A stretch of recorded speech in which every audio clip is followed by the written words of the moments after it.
What's up? What's up? What's up? What's up? What's up? What's What up, though? What up, up? though? It's your boy Wildcard Mar in the building, Detroit man in the building, the big homie Nick Shine. He'll join us in just a second. Shout out to the What? big homie What up, Melvin Wall, man? part of the Man Down Podcast Network. I definitely check them out on their YouTube page. What's up, Jason? Man, been a minute since we've seen you in here. I know. Let's go Yankees. Yeah, we'll get into some baseball talk as it looks like lockout is over. OVA look like it's over. They just need to ratify that. We'll get into the specifics on that in just a second.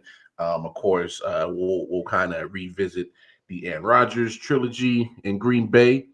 We'll kind of touch bases on Russell Wilson trade Seattle to Denver.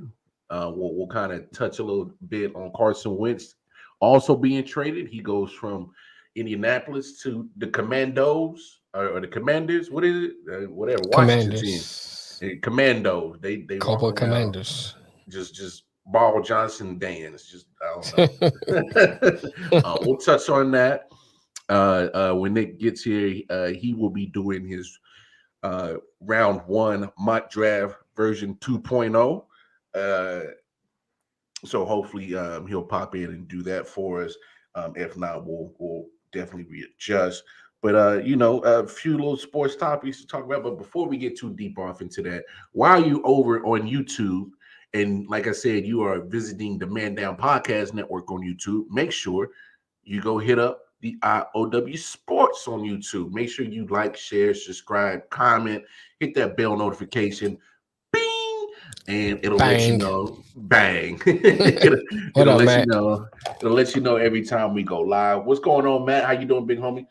Um, Other than that, going over to the Facebook page, it's public. It's open for the public. So if you have a sports page, sports podcast, drop your link. Let people know about the content you got. And we are big and emphasizing on network. You'll probably end up doing a collab with us because K-Lab. hey, that's what we do. And as well, if you got a small business, that's the place you can drop your website, a link to your website, to your page, whatever you got that shows the goods and services that you are selling. If you're selling some good, I know a guy in North Carolina that'll cop some. If you're selling that other good, there's a guy in North Carolina I know that'll cop something. Cop, cuff, stuff, poke. Split, spit, all of Right. it. All of it. All the above. All the above. But no, I'm cuffing your hoe. Oh. Yes, sir, calm down.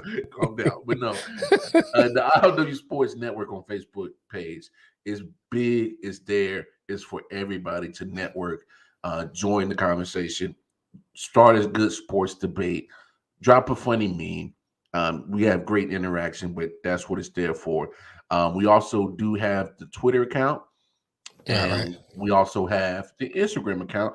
Both are used primarily to give you little snippets, little teasers, What up, though, and, Tim? and to push you towards the YouTube page. So definitely go to the YouTube page where all the content is at. And most importantly, going over to your respective app store, whether it's the Google Play Store or the Apple Store, download the I.O.W. Network app. We got a lot of great music on there, a lot of great content from different various podcasts.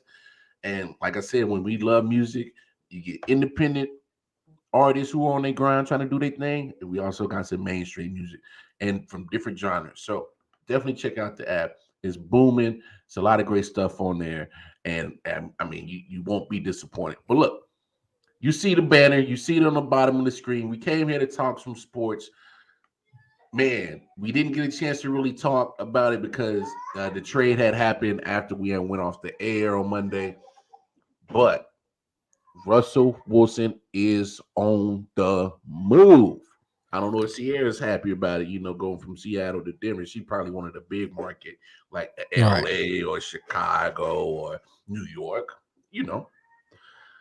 But at the end of the day, Russell Wilson is a Denver Bronco.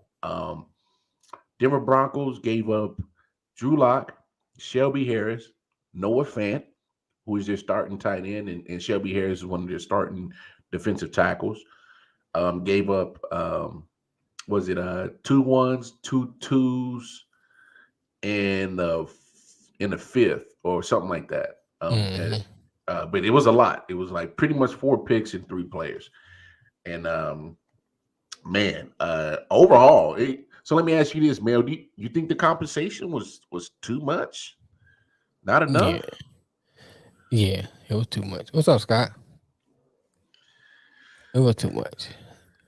Well, let me say it like this. Yeah. They didn't. Only thing I could see they really, really, really lost was Noah Fant. Who's a starting tight end? Yeah. You know what I'm saying?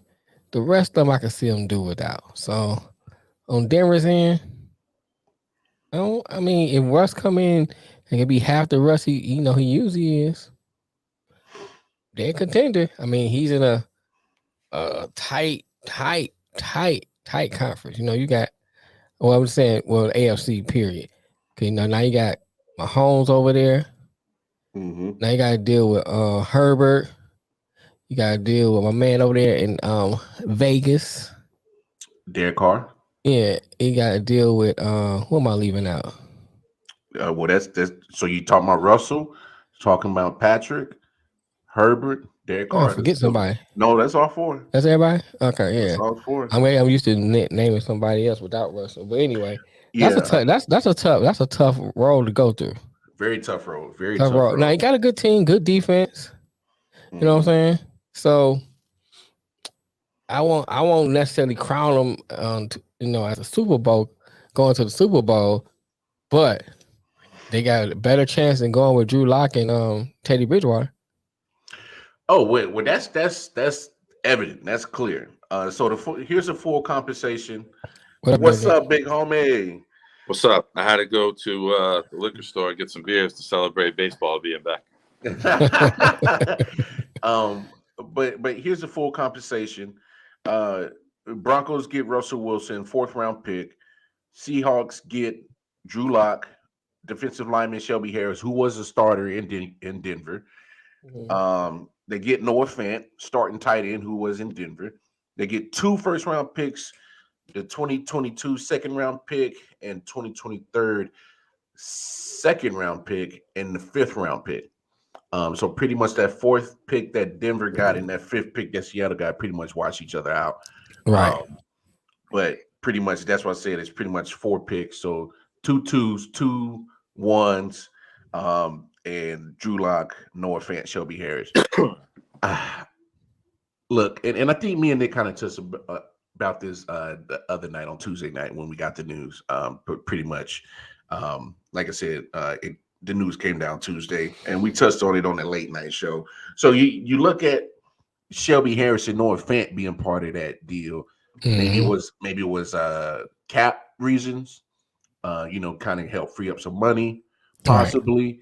Right. Maybe it was just trying to reach the compensation because Russ comes with a big contract. Let's get that understood. He comes with a big price tag. Mm-hmm. And so you got to find that compensation. So I think that's probably why those two are integrated in that trade. Well, you're gonna have to give up something. Oh well, yeah. You know what I'm saying? And so I can see giving up Fant because you're gonna give us something somebody want. Oh, obviously, and you know what I'm saying? He's a good tight end. He's a good tight end. Yeah. So like Scott saying, the Russ uses tight end in Seattle. Not as much. But see, you can't compare that to Noah Fant. And I get what you're saying, Nick. My fault. Mel. Scott. Mel, we talking me. No, but I understand what Scott's asking, and I understand what you're saying, Mel. Because when you look at what Seattle was doing the whole time Russ was there, it was always a run first team. Right now, when they had Jimmy Graham, he was still kind of in his prime. They really didn't use Jimmy Graham like people thought they would. Mm-hmm.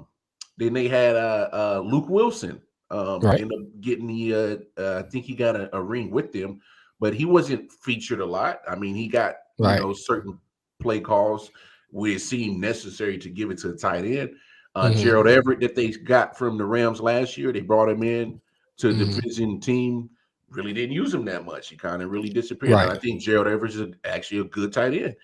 And so my thing is like you don't need a premier tight end for Russell Wilson because he wasn't using at Seattle. Now I'm not saying that offensive scheme itself, right? No, and that was Like Seattle might not value the tight end because that was pretty much I about was to be about to say that too. Yeah, I was about to say that too. It's been a more downfield passing attack. So they've used I get you. red zone. Yeah. And definitely at the red zone, he'd been a good threat because when you really think about it, when you got those bevy of wide receivers that Denver has, and you got we're gonna get to baseball, Jace. We're gonna get to baseball. And you got a stud in Javonte Williams, right? Who was a rookie. No, Jace. Then you got possibly Melvin Gordon coming back. I mean, when you look at that offense, it's still loaded. It's still pretty heavy. I'm going hot right from the get-go. What you mean? Still a third place team at best. I mean, that's my hot take on it right away, and I'm going to ride that all year. It's a tough division. It's a tough division. It's tough. It's not like Russell went from a tough NFC West division that he was already pretty much a tougher division, right? You didn't think that was possible, right? To a tougher division, like it's like you didn't make he did not make his path a lot easier to a championship by going to Denver. In my opinion, it's a linear move because you're still stuck in a very damn tough division. And what do we say the other night? You can go 10-7 and probably miss the playoffs and finish fourth in this division. Yes, like you lose a tiebreaker like to the Raiders, you both could be 10-7 with the Chiefs and Chargers maybe going to the next level above that, right? And be 10-7 and be a last place team. Yeah. And still be watching the Super Bowl like us on the couch. Eating nachos. Talking about the halftime show. Man, did you see Dre? You see Dre? Who's gonna be next year? Eminem didn't sing my name. I mean, but here's the bigger point for me. Russell Wilson's still 33. You're seeing quarterbacks playing longer. Benefit of the rules, let's be honest. So, do you necessarily give up a lot? I think you give up a lot, but you still can possibly walk away with 5-6 strong years from Russell Wilson. Here's my thing: it's a lot if you give up a lot of players, and if Russell leaves or Russell gets hurt, you have to rebuild. They don't necessarily have to rebuild. All you just plug in another good quarterback, they're still in the same position. Oh, Russ has to retire as a Bronco. I'm just saying. This trade is a fucking catastrophe. I'm just saying my point. But my point I'm saying though is like, see how sometimes people give up so many players, and when it don't work, and that player walks away or retires, that team is just devastated. Yeah, I think with everyone's getting fired if that happens. Right. But I think with Denver, in Denver's case, if something goes wrong with Russ, they ain't lost a lot where they can't just plug somebody else back in. They still in that same position. So I don't think they gave up a lot compared to that. Oh, I get what you're saying. So pretty much if Russ leaves, it's not a total rebuild. It's just like, hey, let's just go find a quarterback. Right. They be back in the same position as find a quarterback. Manning retired, right? They've had a good roster. What's up, little boxes? They've had the line. They've plugged running back in Phillip Lindsay and now Williams, who are both going to be like Pro Bowl type runners. Who was just on his rookie deal. Okay. And Javonte Williams is going to be good. He's going to be good. That's a good question right there. Yeah. What Matt say? Denver knows what they are getting. Draft picks don't always work out. They know that better than anyone with Paxton Lynch. Right. John Elway, as great as he was as a quarterback, has not been able trying to find a quarterback. Yeah, he does. He got Peyton Manning, the Michael Jordan of the NFL.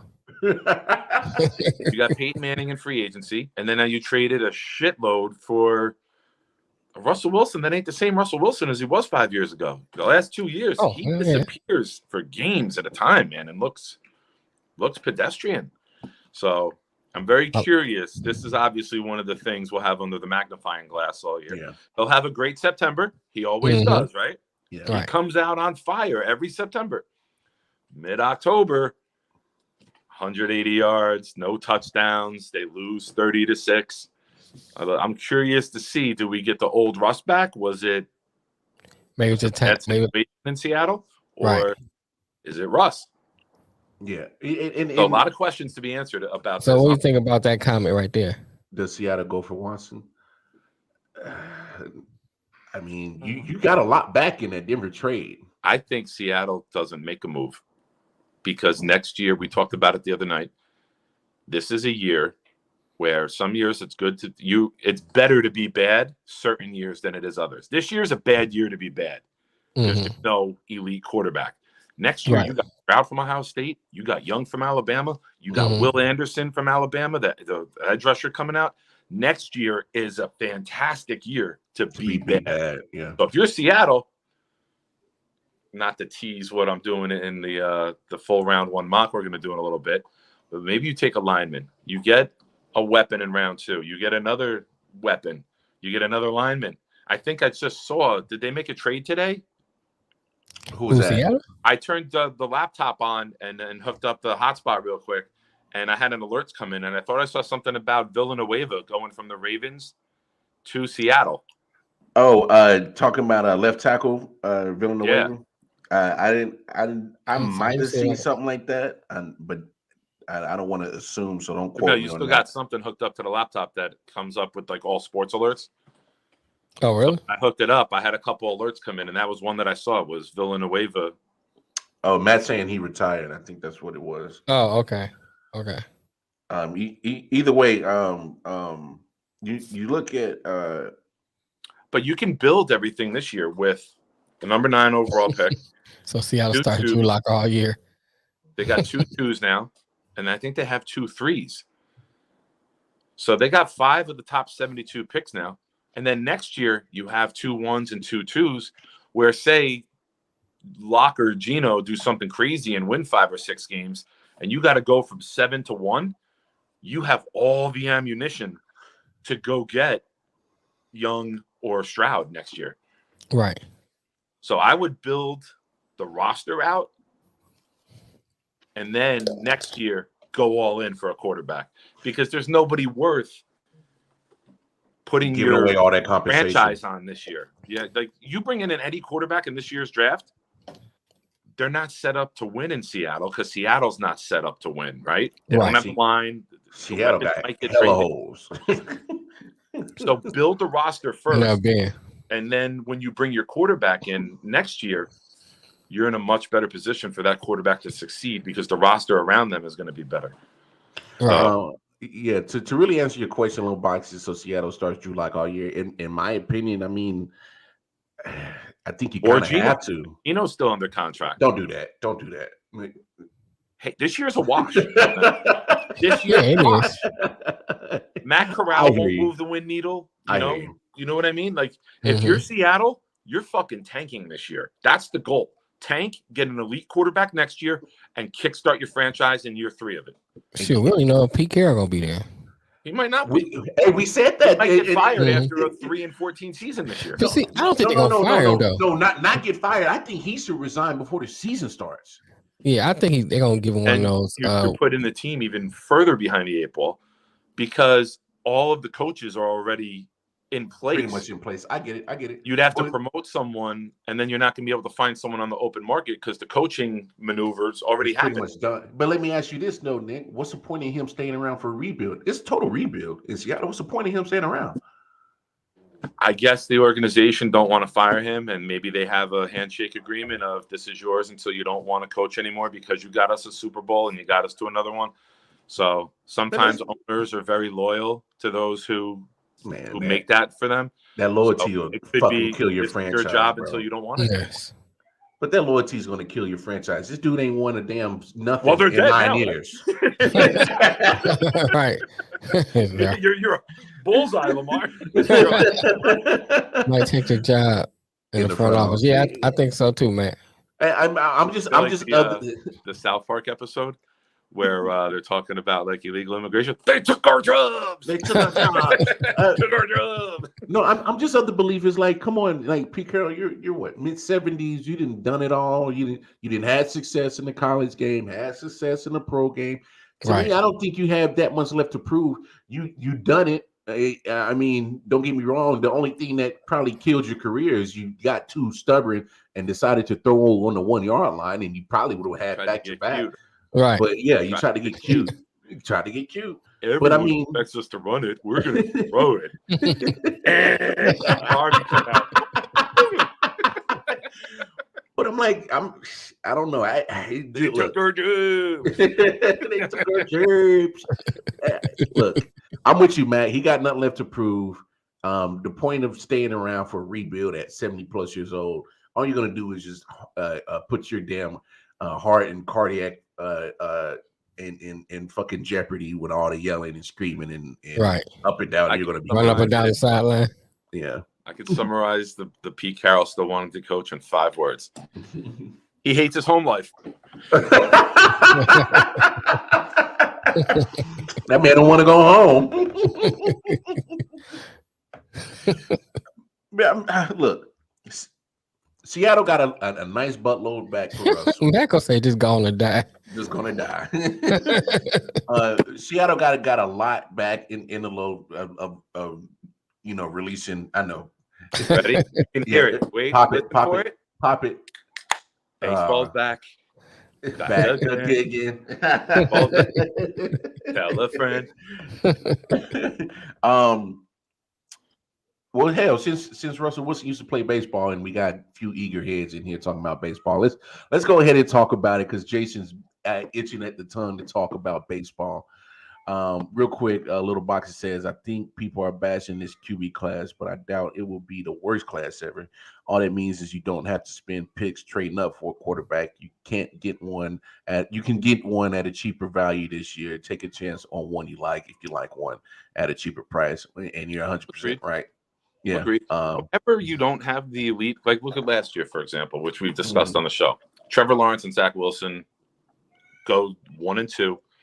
But when you go 1-2, what are you doing? You're going to an awful team. So it's very rare to find immediate success. Joe Burrow is the rarity, right? No, Joe Burrow still went to a trash team. It just happened to turn around quick. He did, but we could all see that he was on the verge of greatness last year. Oh yeah. Until his knee got blown out. 300-yard games were very rare for rookie quarterbacks. But now you look at this year, there's not really an elite prospect. Some people are talking to Pickett might go top 10. Some people are now saying Willis might go top 10 because he did very well for himself last week. Matt Corral love has died off. But now, when you go like a Mac Jones, who nobody was in love with, when you go to a better team, you might be set up for better success because you have a better situation surrounding. You're not dealing with maybe a coach who got fired because he was a top 2-3 team the year before.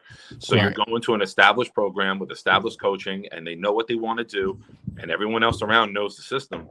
Right. And they can protect you, just like they did with Mac Jones, right? Mac Jones was protected all year, and when he had to be a quarterback, he was fucking exposed. Couldn't show up. Yeah. So what are we doing here? What are we doing? I've never had this many guys on my face. Pause. What are we doing here? What are we doing? I think Mel did that on purpose, bro. Now let's talk about baseball. That's hilarious. That was great. All of a sudden, the thing went out and bloop. Well, it's funny because I face for radio, but that's a little too much, gentlemen. It's actually kind of funny. I'm wearing my Raiders It's very hat. funny. It was very good.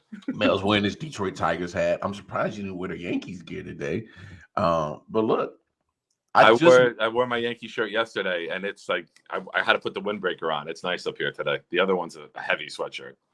Hey, that might have actually been a good omen because hell, it looks like baseball is back.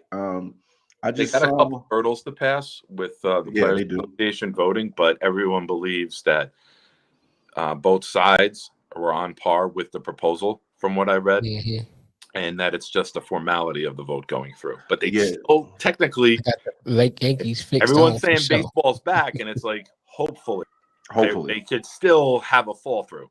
So it's not officially back yet. So yeah, they got to ratify it, and they got to button up everything. Expects anything unless some 23rd hour some crazy shit happens. Hey, you never know. You exactly. Never fucking know. You can't say it's officially back. I mean, and I see Jason's comment. He says, I was pretty loose to abandoning baseball as a fan. They need to get a deal done. I mean, honestly, I've already got rid of my MLB package because I usually get it. Try to be a faithful Royals fan, but damn, I'm not gonna sit there and just keep blowing $25 a month to have the damn Royals suck ass, and then the fucking MLB can't even get their shit together. What were you looking forward to? Easter weekend, right? Now that's still there, right? Yeah, it's still there. There's a big possibility I could probably still take the girls to a baseball game now, because it looks baseball like opening sucks day. The first 2 weeks of April anyway, because in the Northeast it can still be 30 degrees. I remember Hideki Matsui hitting a home run in the snow in 98 or 99, his first year. Yeah. Against the Twins. He hit a grand slam in the snow in the Bronx. It's a great memory now, but playing that sucks. So if you get an extra week or two, you might be playing in the 50s. Oh, that's joy. There's nighttime in the Northeast. It still gets cold in April. I was about to say 50 in fucking Kansas City still ain't warm, but neither is in Detroit. But yeah, the Yankees in Detroit, I think there was a snow game where Miguel Cabrera hit a shot on opening day a couple years ago, and people are saying that the snow hitting the ball weighed it down and it hit the wall right at the top, and everybody thought it was gone, and he all of a sudden he had to take off running. But a couple interesting things to really talk about with this baseball, possibly coming back. Pettit pitched that game. Opening day possibly moves back to April 7th. So free April agent 7th. Yeah, that's what you're going to say. I thought on Monday they announced they canceled the second week, and we were at April 14th. That's when I made the post in the group about second week is canceled. Did they nix that? No, I think they did. I think they nixed it just because of the fact that they actually just need to ratify the agreement, and they're trying to calendar-wise to put up where they want to start opening day. But March 17th is spring training, right? Well, that's what they're saying. I mean, honestly, they should have already been in spring training already. That's typical. That's St. Patrick's Day, the first day of the tournament, and baseball. First day of spring training. Yeah. Oh my God! Thoughts and prayers. I'm dead by dinner that day. There's no fucking way I'm that day. Pretty much once they ratify the agreement, free agency will begin. I mean, you still got people like Freddie Freeman, who's just won the World Series. Still sitting on the sideline without a deal. People like him that's looking for a home. Who knows if he's going to be able to go back to Atlanta? Don't know. I'll give him a home. We'll get him a nice penthouse in Manhattan. Will he come up here, buddy? We'll take care of you nice. Come on, man. Y'all got enough good players in New York. We haven't won in 13 years. We don't have enough. Hey, You've been to a World Series more recently than we have. So yeah, you're right, Matt. Career's available. Career's available. I mean, there's still a lot of good quality baseball players because of the lockout.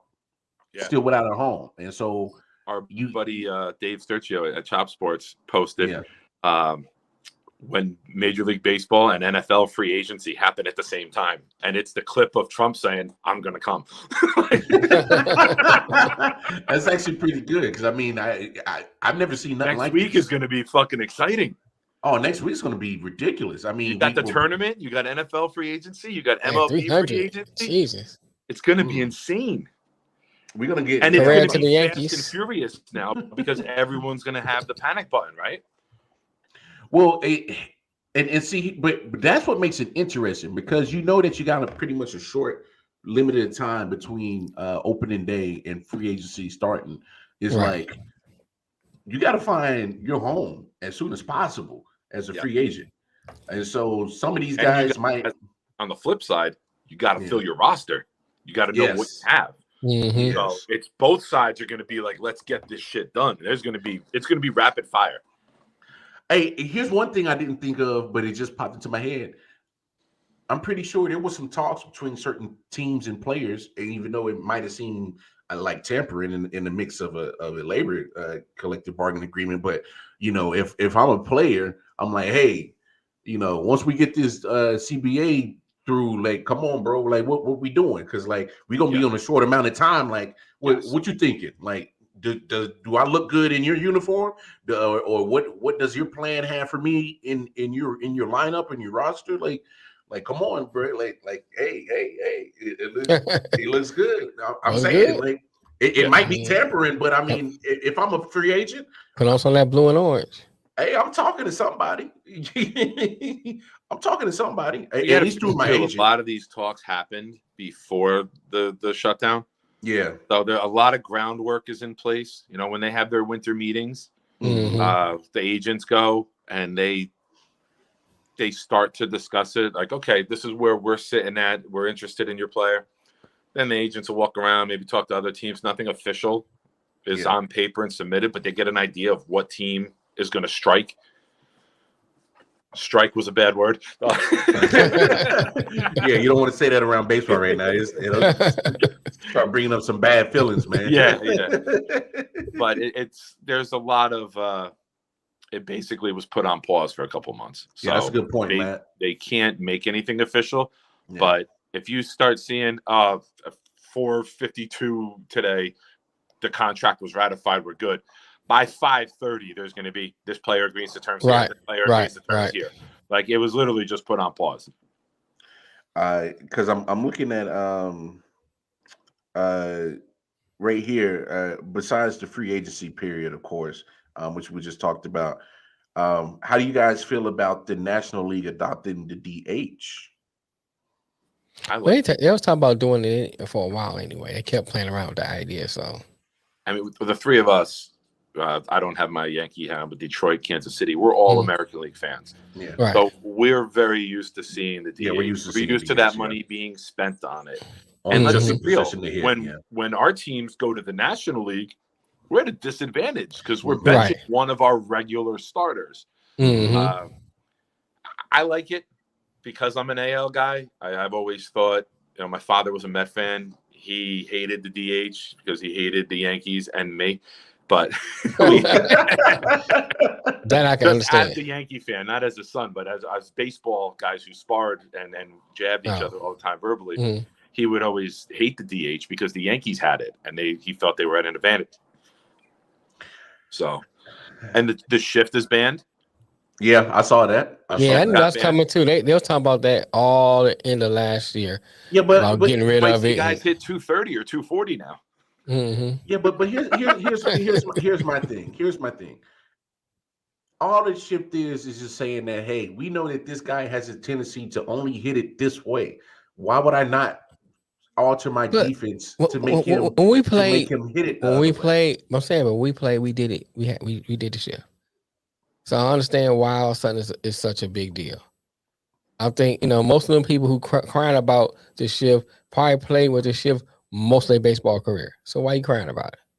But it's stupid. Really, really, really gone over the top the last couple of years. And I can see both ways on it, right? Okay. Yeah, go ahead. As a fan of a guy, a couple guys on the Yankees, the shift started happening for Teixeira, for Giambi. And then it's gone really, really to the extreme the last couple of years. So you get a rip into right field and it lands between where the second baseman and the right fielder would be, and you get a line drive hit, but there's a guy sitting there to catch it on one hop and throw you out from 90 feet deep on the grass. That's bullshit, in my opinion, because that's not the baseball at its purest form, right? All these baseball purists, shifting is not purist, right? It's not an old time thing. It's evolved throughout the years. But now on the flip side, I also think that it's shitty hitters with low baseball IQ who are just focused on hitting home runs and dipping that shoulder to pull the ball. And if you're doing that, you're part of the problem. You're not part of the solution. I agree. So I can make either side of the argument based on what anybody else says. Which is fair. Yeah. I just think it's better to eliminate it. And all I see is my way. You can move your outfield a little bit. You can move your second baseman back a little bit. But to have 4 guys on one side of the field, I think is stupid. But I also think learn it's how to stupid hit that you the can't opposite punt. way. Think about it. And no. You look, Nick. You 100% right that you can make a case for both sides. I'm just of the belief that at the end of the day, Like they just say in church, I better be Jesus. no, I just know at the end of the day, I can't. Or at least the woman who leads the choir group. Hey, I prefer her. I know you do. That's why I said it. Is that Sister May? Sister May? no, literally. If you are playing defense, and I know for a fact that I know you can't hit it this way, so I'm gonna go to the opposite way. That's not on me. That's on you. That's my point, man. Breaking news. Big breaking news. What's up? The Bears are attempting to finalize a deal to send Khalil Mack to the Rams. No way. Tweet just came in right now from Schefter. Yeah, but what God, Von Miller talking about going back to Denver. Hold on. Oh, Chargers, not the Rams. I'm sorry, the Chargers. I saw Los Angeles and just assumed. Did you guys hear me? Yeah, I heard you. The Chargers? Oh my goodness. Yes. Adam Schefter just tweeted it. Bears are trying to send Khalil Mack to the Chargers. With Bosa. Okay, so let me ask you this. If you're the Chargers, what exactly are you giving up to get Khalil Mack? Because Khalil Mack is what, on the latter side of 30? Mm-hmm. He still got some football in him though. Especially if he's on the other side of Bosa. Yeah, right. He'll get because he's not the premier one they looking at. So you double team Bosa, what you gonna do with Mack? Or if you double team Mack, what you gonna do with Bosa? I'm sorry, Mack. I thought Mack got too big and it affected his speed game. Like if I'm Mack, now that you're getting older, take off 15, 20 pounds of muscle and get back to being lighter on your feet. Just be lean. mean. Mm-hmm. Yeah. Yeah, he's 31 years old. He'll be. He still got. And what's the contract? How many years? No. Matter of fact, he just turned 31. He just turned 31 in February. Let me look up his contract real quick. It's amazing, right? Like we talk about it all the time. Football is a year-round sport now, and even like a day that like baseball's back, the Khalil Mack possibility of a trade will be the top story in sport. It just shows that football is fucking king. Jesus Christ! All right, let me use this as an example. Freddie, he'll cost $30 million this year. How many years he got left? 4. Wow. So by the time that contract's done, he'll be 35 by the time that all right, Nick. done. Think about that comment. What if the rule was you can only shift once per 3 batters? Now Schefter just tweeted again. Khalil Mack is expected to go back to the West Coast. Like he's just tweeted like it's a done thing. Maybe they have to just, cross some T's and dot some I's. Yeah. We'll keep an eye on that. Well, here's the thing. If you do it once every 3 batters, right? Mm. You're doing it for the star player. Like you're doing it for the lefty time and time again. You're going to pick the same guy to do it for. So in essence, it still exists because you don't do it for everybody. Oh, no, you definitely don't. You definitely do it when you need a necessary out and there's a big bat up at now, if you do once every 3 innings, that's different because you get a rally going. You might have that guy come up 3 times in 3 innings, and you can only shift for him once. Right. So I think an innings thing would be better than a once every batter thing because you could literally do it 3-6-9, 3-6-9, 3-6-9. Yeah, I get it. Just me personally, I'd have been okay if they didn't touch the shifting rule. Because my thing is like if you want to not get shifted on, learn how to hit the whole field. I mean, Tony Gwynn was a master of it. I mean, I just said to my Uber driver, Tony Gwynn would hit 700 in this generation. Bro, Tony Gwynn, his average would be ridiculous because there wasn't a blade of grass that wouldn't get touched by his hitting. Right. I mean, the guy was just making sure that he was an all around good hitter. I mean, it is what it is. It's to me. It's. Did you ever hear the best Tony? Go ahead. One of the best Tony Gwynn stories I've ever heard. I think they were in Cincinnati or playing Cincinnati, and there was a rain delay. And during the rain delay, he says to one of the guys, he's like, this guy's going to throw me a slider. It's going to go low and away. He goes, I'm going to hit it into the gap between center and left for a double. And he comes back and he fucking does after the rain delay. He fucking does exactly what was said. So it's just the knowledge and the ability to be a pure all-around hitter. I missed that shit. Like 2 years ago, the COVID shortened season, DJ LeMahieu was hitting like 335, 340. Every time he came up, you'd never know where the ball was going to go. Yeah. Right. You can't shift on DJ LeMahieu because that year he was able to spray the ball anywhere. This year he had a lesser year. But like that, for me, is the closest thing I've seen to like an elite hitter. Because he wasn't really hitting home runs. He's doubles. He's smacking the ball. He's driving it back up the middle right over the pitcher's head. So we need more of those guys, man. And I hope now that it's almost like a double-edged sword, right? The shift created guys pulling the ball. But now that the shift is gone, more guys are going to try to pull the ball because there's less guys over there. So it's kind of like a go fuck yourself, like type of like go fuck yourself. This guy, number one bullshit guy. Man, that man Rocco, man, go fuck yourself. Yeah. So last night I'm in there, right? I worked the basketball games last night. You get a kick out of this. And I'm there as Virginia Tech hits the buzzer beater to knock out Clemson with 4.7 seconds left. And I'm like, oh, shit. And I'm the only one in there. I react, and he's behind a counter, Italian guy who runs the Italian place down the street.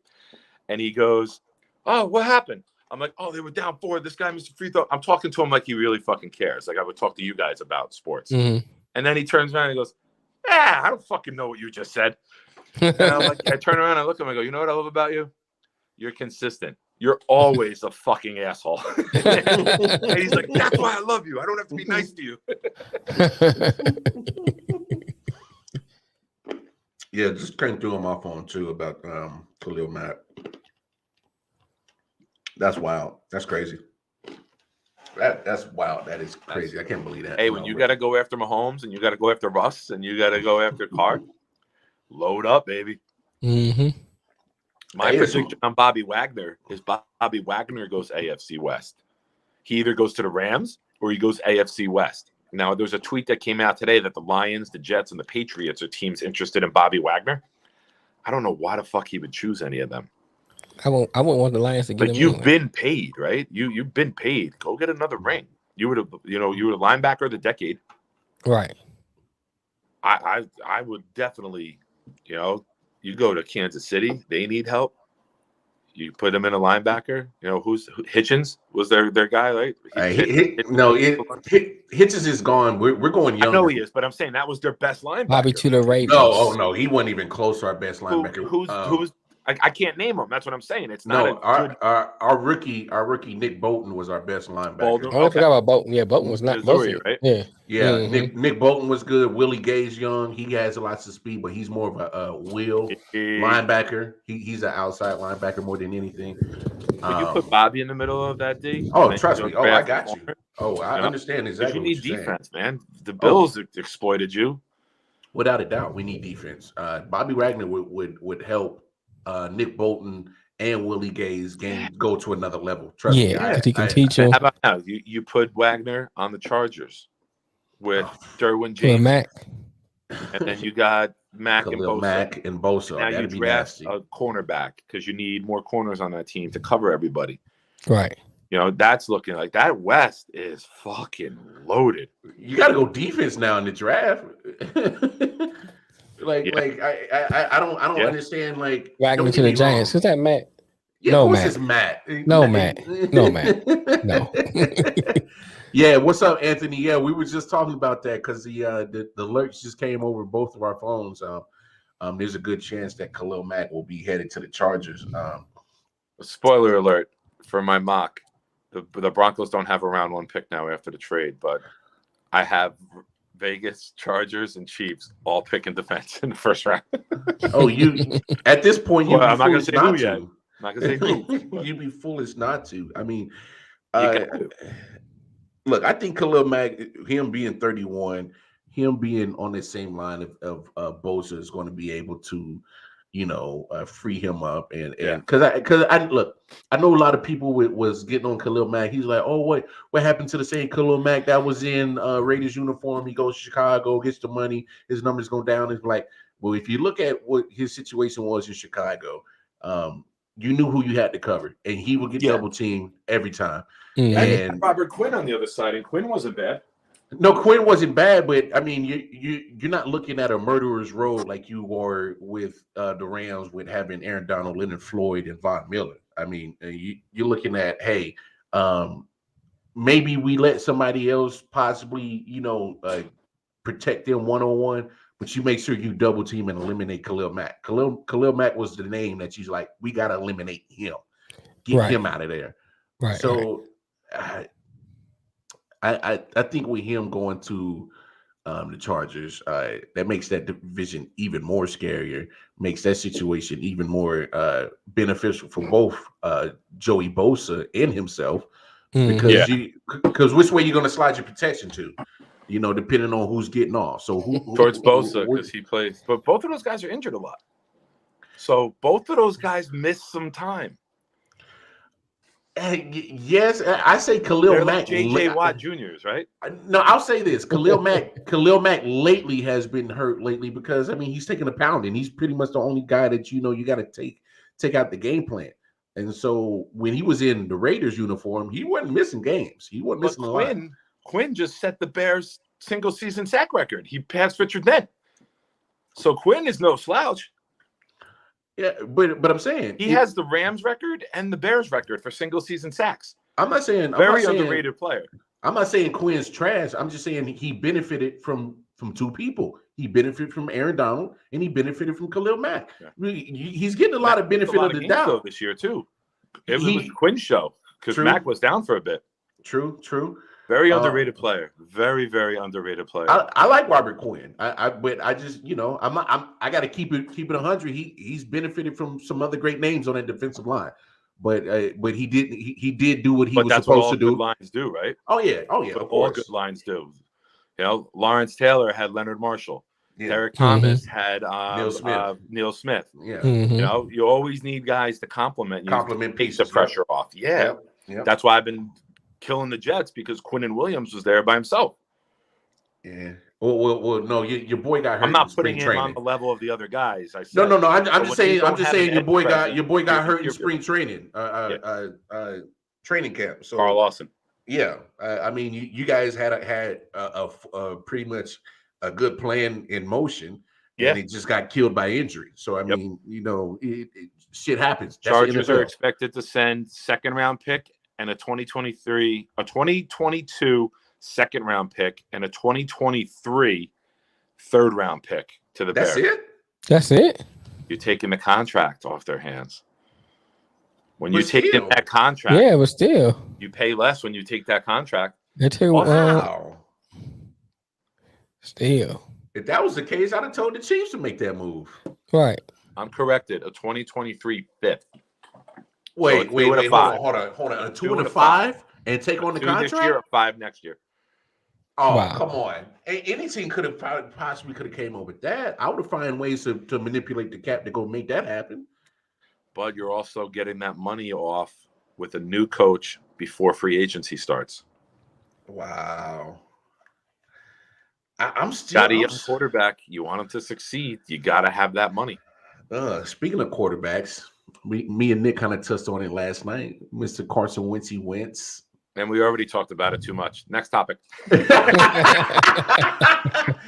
I got Carson Wentz on my face. What's going on here? Fellas, I mean, how is this guy still got value? How is this guy not a backup yet? Somebody desperation. The same reason the Broncos gave up all those picks for Russ, right? It's desperation.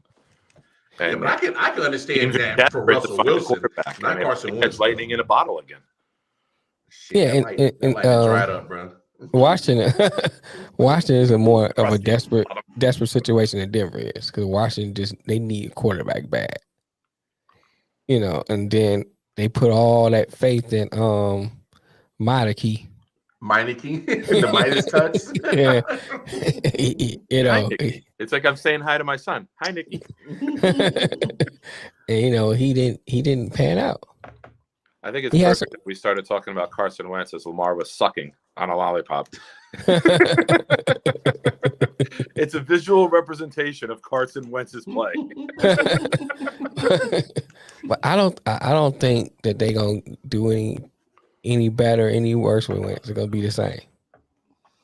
I don't see any change, any moving forward, any moving back with Wentz. They could have stepped with Heineke and kept it moving. Just kept it moving. Kept it moving. And still had more money in their bank. Because now you take on his contract and picks. And picks. You gave up, I think, like 3 picks. It was like, 2 2s and a third or something like that. Right. And the third could potentially turn into a second, depending on how much he plays. It's 2 3s that 2023 can escalate to a second based on play. Okay. So right now, 2 3s. Here's my thing what Washington should have done.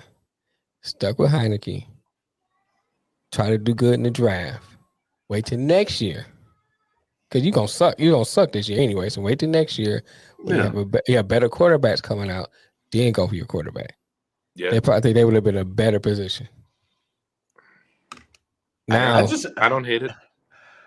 No, just period. I wouldn't have taken on that money. He's not worth the money. He is not worth the money that you. He's not worth the roster time. He's not worth the playoff. He's not worth the coaches meetings. He's not worth it. He's not worth. You look at his numbers. We discussed this. It ain't worth putting a uniform on him. Jamel, I forget if you were in with us when we discussed this. I know you were popping in and out last night with some issues. 27 touchdowns, 7 interceptions. On paper, it looks like a very good season. But this is where the eye test comes in, right? In big moments, he makes some horrific decisions. He folded. The flip for the interception. Like, he's at his best when Taylor was getting 25 carries a game, and then he could do some play action throws.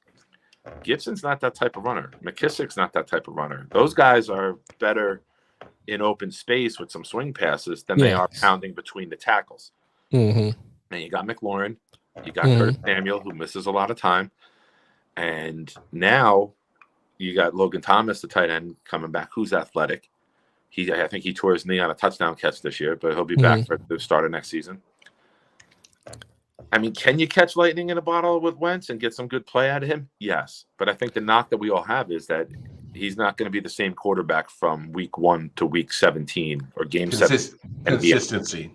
Yes. Consistency. You might have some weeks where it's bad. Now, one thing I do have to add, I said this to one of my friends who's a Cowboy fan on Twitter yesterday, that they are killing this trade. I go, man, this can only age poorly for you guys if Wentz fucking defeats the Cowboys once next year. I'm like, I have gotten all of this shit on. Everything the Cowboys fan age bad on them. Okay. Everything they say ages bad. For clarifying that, Anthony. I thought it was 2 3s that get up to a second.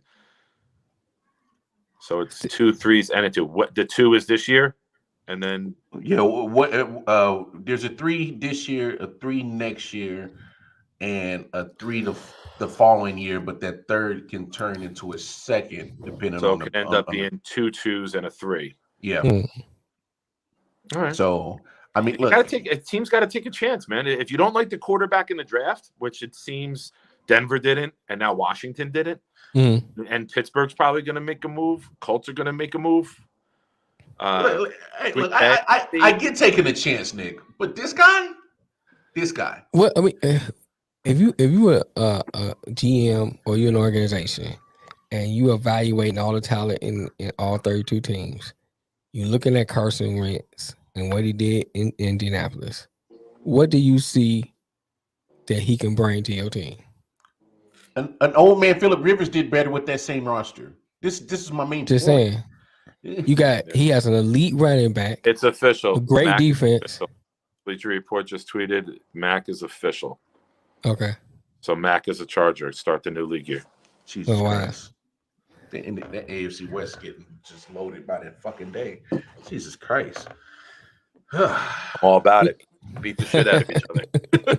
Oh my goodness! The playoffs start in the AFC West opening day. It's an 18-week playoff run for the West. That's what I like. Mac deal is done. That's crazy. But I don't know. Wow. I just don't think Carson Wentz was worth that trade value or picking up his contract. I mean, the guy has been put in like, situations where I feel, in my opinion, that it is beneficial for him, and he doesn't come through. Yeah. So at this point, if we're giving you plus situations and you still not coming through, like you losing to the Jacksonville Jaguars on the last week of the season to get into the playoffs, what are you doing? Yeah. That right there should lost you plenty of jobs. Like I can't. Oh, I lost one, right? They got rid of Wentz.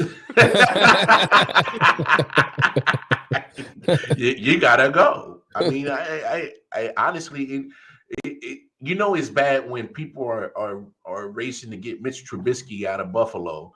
Right. What did I say though last night? What did I say? People shit on Trubisky. He's got a winning record. He's got like an over 600 winning percentage as a starter. Yeah. He took Matt Nagy's team to the playoffs twice, and you saw what Matt Nagy did without him this year. 2 out of 3 years he went to the playoffs.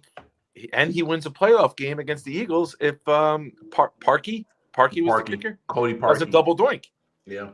So I think Trubisky could be a very big surprise. Now, I'm not saying top 5 quarterback, but he could play a notch or two below where Derek Carr is. I think he's going to be a very big surprise. That would be my surprise for like breakout player of the year. Hey, but this is interesting. The one team that's really going after him is the Giants, which Brian Daboll had him down in Buffalo. Mm-hmm. So he knows Coach what he and gets. GM had him every day at practice. Could see what he could do. Bro, tell me now. I might be reaching. But to me, that makes it an open competition with Daniel Jones. You gotta have to. You gotta have an open competition for it. You can look at it this way too. There won't be a competition because if the coach and the GM have experience with that guy and decide to bring him in, you can say it's a competition to the media. But if you're bringing in your guy, you're bringing in your guy. You'll find a way for him to win the competition. That's his job. That's his job. Smoke and mirrors. Oh, it's a competition. Come on, motherfucker. You're the guy. Hey, that's his job. That is his job. That's his job. And I don't hate Trubisky though. No, I never hated Trubisky. I think got to buy a Tar Heel, so I love him. I think he's a decent quarterback. And the right pieces around him. He's not going to give you Joe Burrow, Patrick Mahomes, Herbert type of shit. But if you get some good pieces around him, he had Montgomery, and they worked well together. Those last 6 games of the 2020 season, Montgomery was a beast, and the Bears were making a push. But it was too late because the beginning of the season was bad because Montgomery missed a bunch. Right. Some guys can win games and be game managers. And I think Trubisky's a decent game manager. He's not the fastest guy in the league, but he's mobile enough. Doesn't make all the great throws, but he makes enough. Mm-hmm. He got an arm. He got an arm, and he can scramble out the backfield. What's the worst thing that the Giants can do? Take a fucking chance and catch lightning in a bottle, and he becomes a 30-10 guy every year for 4,000 yards?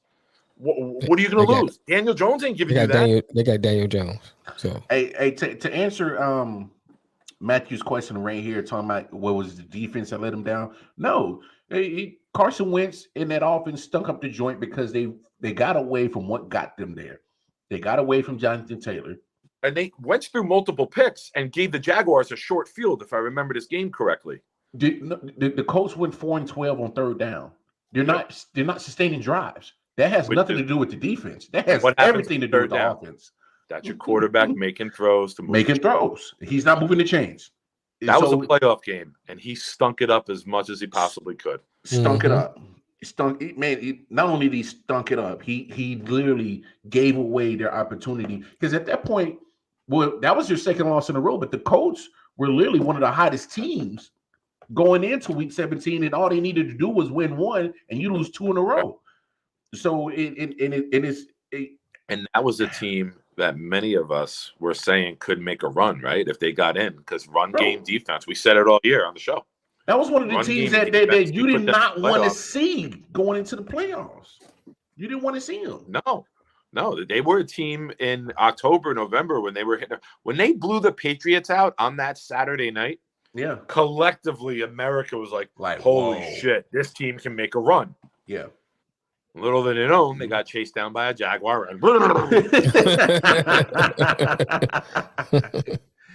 And Anthony said, I wonder how much Chargers eat from that contract. They'll probably take on the rest of the contract. I mean, he has a cap hit of $30 million this year. There should be sort of restructure, something incentive based that makes it a less of a cap hit for them and more manageable. They just gave Mike Williams $60 million for 3 years. Yes, they did. That was big. That was big. Because if they weren't able to keep Mike Williams, man, I think that'd have hurting their offense a lot more. Because the Chiefs were looking at Mike Williams. I mean, you lose him to a division rival. Yeah. That don't look so hot, you know. Can I take this comment from Anthony? Yeah. You can't blame Wentz's Colts had 5 different QBs in 5 years. They need to look within. True. But that roster is built. That's why they're trying quarterback Brissett. They're trying Rivers. They're trying Wentz. Because that fucking roster is so good. Mm-hmm. You know, you put the Broncos before the Wilson trade, you look at the Browns, you look at the Colts, you take the quarterback position away. Those are some of the best rosters in the NFL, minus the quarterback. Some teams, the quarterback makes everyone better. This team, the quarterback's bringing the team down. Right. So they're trying to get it, but they gave up the first-round pick this year. They don't have it because of the Wentz trade. Yeah. And now they're trying to get some more picks. Maybe those next extra picks in 2023, the Colts fucking go all in and try to get up Stroud or Young. Those two were being labeled as franchise-changing quarterbacks. So there's going to be a lot of people who are going to try to stockpile 2023 draft picks to go make the move and give up. You're a team like the Colts, and you got that line, and you got that running back, and you got a quality defense. I would do everything possible, even if you got to give up 3 1s and 2s and 3s. Yeah.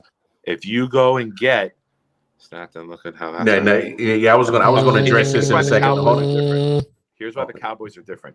Jerry Jones can pick the first round star year after year after year. Jerry Jones cannot build a team. He doesn't know how to pick, and the star is the joke, right? Yeah, that's the Cowboys logo. The Cowboys can find the CeeDee Lamb, the Smith, the Parsons. Martin. They can pick the first round guy, even if they're in the teens, and get a fucking great player. But how many guys can you name on there in rounds 3, 4, and 5 that Jerry Jones has drafted? That's the issue. Teams like the Colts are finding those mid-round guys and then making a good quality team. Darius Leonard was a second-round pick, courtesy of the Jet trade when we moved up for Darnold. And Darius Leonard is a beast. Oh, my Lord. I love Darius Leonard. Jones is very good at picking the first-round guy.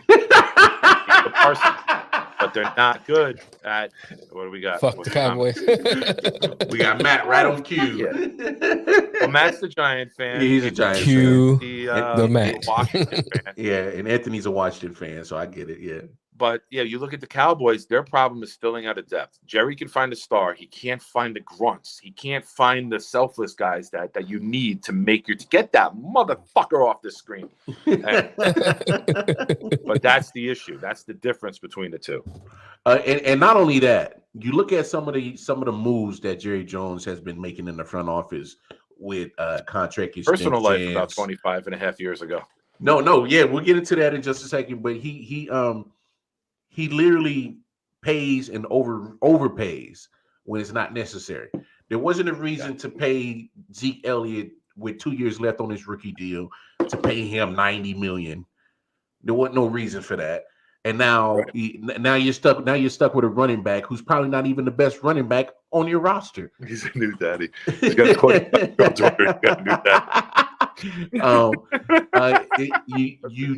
you gave up first round picks to get Amari Cooper, overpaid him, and now you're possibly about to cut him. Yeah. Did you hear what Cooper said in one of the meetings? No, I didn't hear what he said. He called, and this is a quote.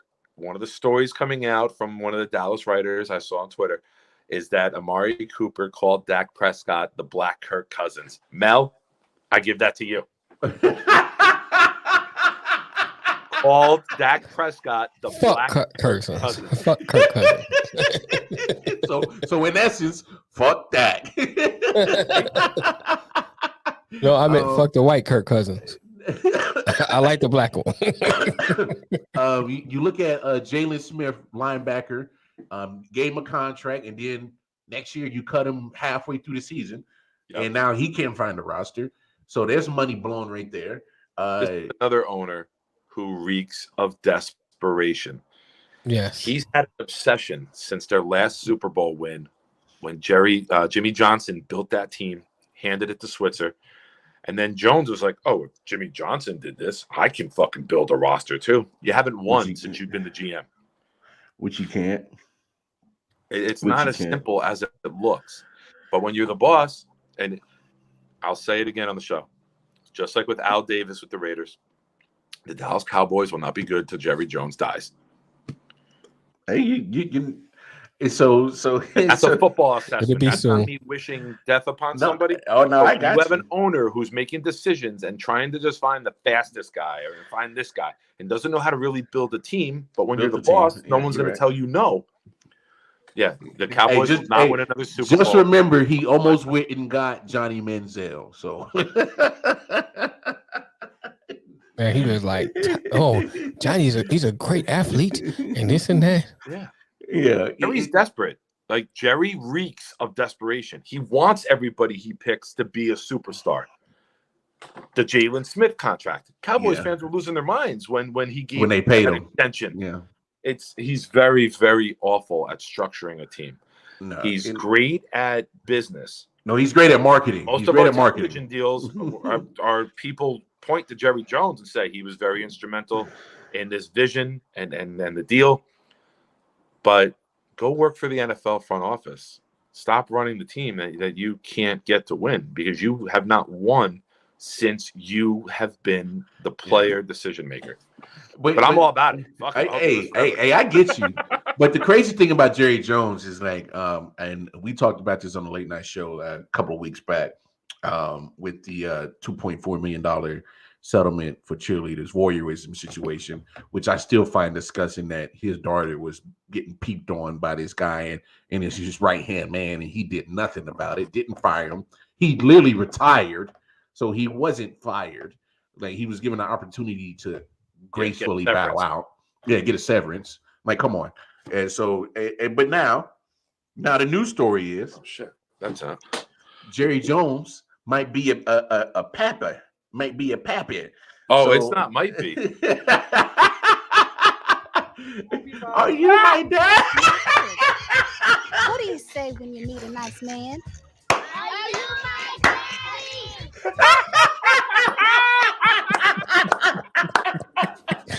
That's the best thing we've ever done. Right when I saw the clip, I'm like, "Oh, I seen that movie.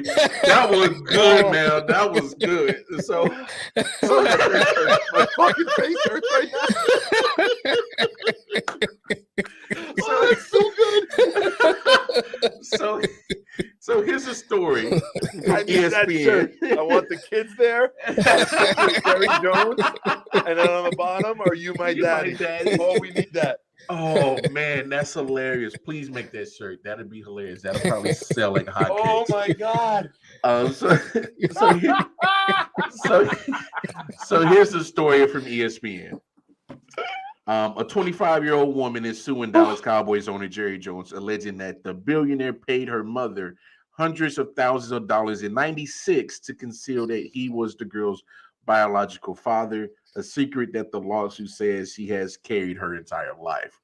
Wow. At the age of 1, the girl was bound to secrecy by a confidentiality agreement signed by her mother, according to the lawsuit. Jones denied in settlement documents that he was the biological father of the child, but he paid the woman $375,000 in exchange for confidentiality, and had an Arkansas friend and lawyer named Donald Jack set up 2 trusts for the girl linked to her and her mother, keeping Jones' paternity a secret, according to the lawsuit, a copy of which is obtained by ESPN.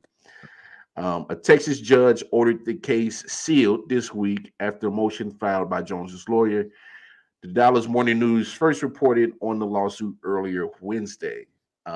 So her name is Alexandra Davis, who lives in Washington, D.C. Filed her lawsuit against Jones, who is now 79 in Dallas County court last Thursday. It says Jones courted her mother, Cynthia Davis Spencer, in 95 when she was working at the American Airlines ticket counter in Little Rock, Arkansas. Spencer was estranged from her husband at the time, the lawsuit says. Wow. So Jerry Jones, I take it all back. It's not about him being a GM. He hasn't won a title since he knocked this lady up. 26 years.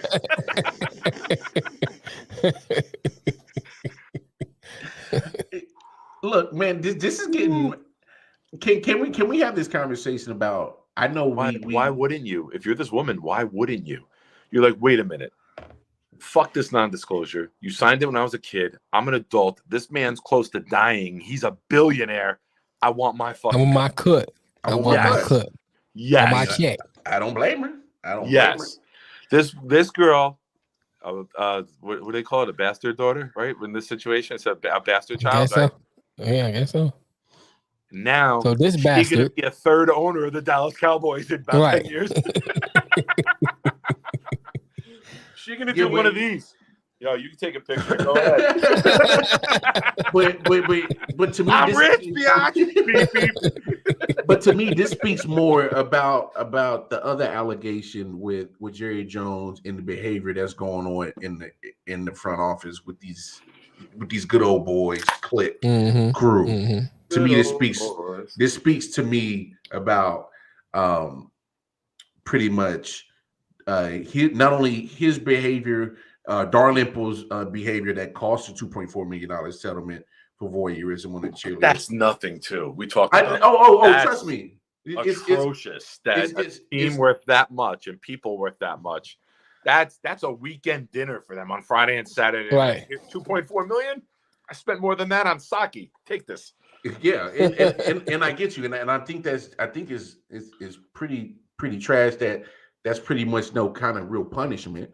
Anthony to me, probably wants to know who her father is, and a lot of people in these situations search out and when they get to adult life, right? Like they want to know who's my dad. And then she probably approached the mom, had a conversation with it, and this happened. You can't say anything about it, but she's like, fuck that, I'm an adult. I want my cut. You got your cut, I want mine. Yeah, you got $375,000, Mom. Where's my $375,000? I mean, fucking bargain for Jerry Jones. Bitch better have my money.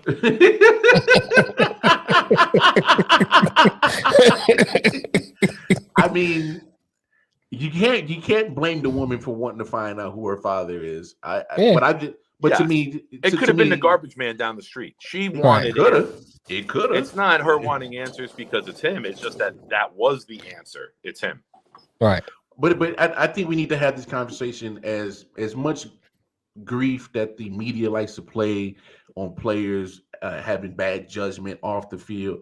Like, to me, they need to hold these owners and people in higher exec positions to a different standard and be blasting the shit out of them worse than they do the players.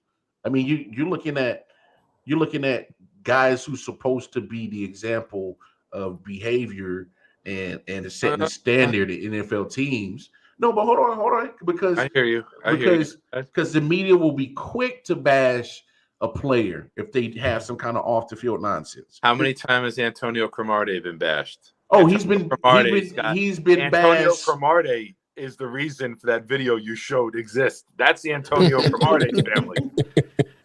He's been bashed countless times for all the kids he has. Correct. But hold on. Let me say this, because I follow Antonio Cromartie, but he takes care of his kids. He takes care of every last kid that he has, whether it's with one woman or another woman. He takes care of every last one of them. But you got a rich billionaire who wants to keep a secret, like Drake. Keep a secret on the kid. That? Like I see Anthony's comment, which kind of coincides with what you're saying. But where did Jones go wrong? Like, now I'm not wearing a condom. Like, we did the jokes, right? Now I'm gonna take the other side of the argument. What did he do wrong? The woman was estranged from her husband. He found the woman. They hooked up. Yeah, no. He was dumb enough as the billionaire to not wrap it up and let one go. She was estranged. Jerry wasn't estranged from his wife. Oh, he has a wife? I thought he was just fully single. I never knew he had a wife. Yeah. Jerry's been having the same wife for the whole time he's been in the NFL. And look. All right, my bad. Look, she 18. Fuck Jerry Jones. He's a bitch. Look, but how do you not wrap that shit up when you're a billionaire? I get you. Right. And here's my next question. How many more kids are out there? That's another one. Jones is a popular fucking name. Deep pockets. Right. Deep if I'm pockets. Julio Jones, I want a DNA test.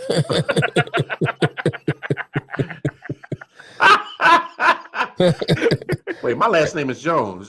Jacoby Jones, Julio Jones, Roy Jones, Mama. Roy Jones Jr.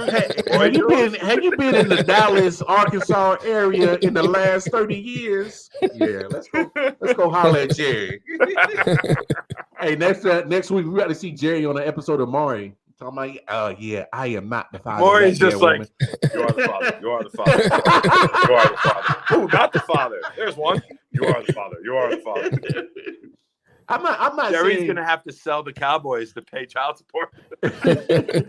Look, I'm not saying he did anything legally wrong. Obviously, he didn't do nothing legally wrong in this situation. Now, people can make the case he might have did something morally wrong, infidelity, adultery. That's up to people's own interpretation. But what I'm saying is, I'm talking about just the overall behavior, because this kind of, and I'm saying it's relatable to the voyeurism settlement, but it kind of paints a picture of just, hey, this is the wild, wild west in the cowboy land. Me and my buddies is going to do whatever the hell we want.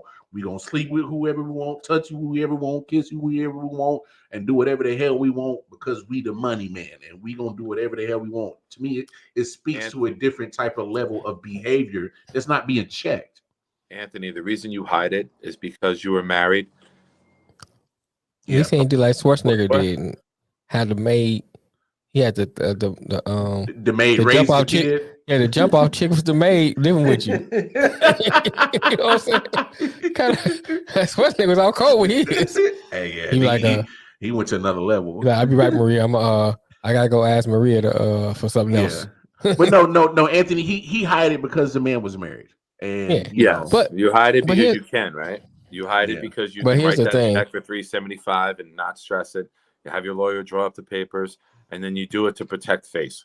Yeah. Right. If you would have just finished on the face, this shit wouldn't have happened. Yeah.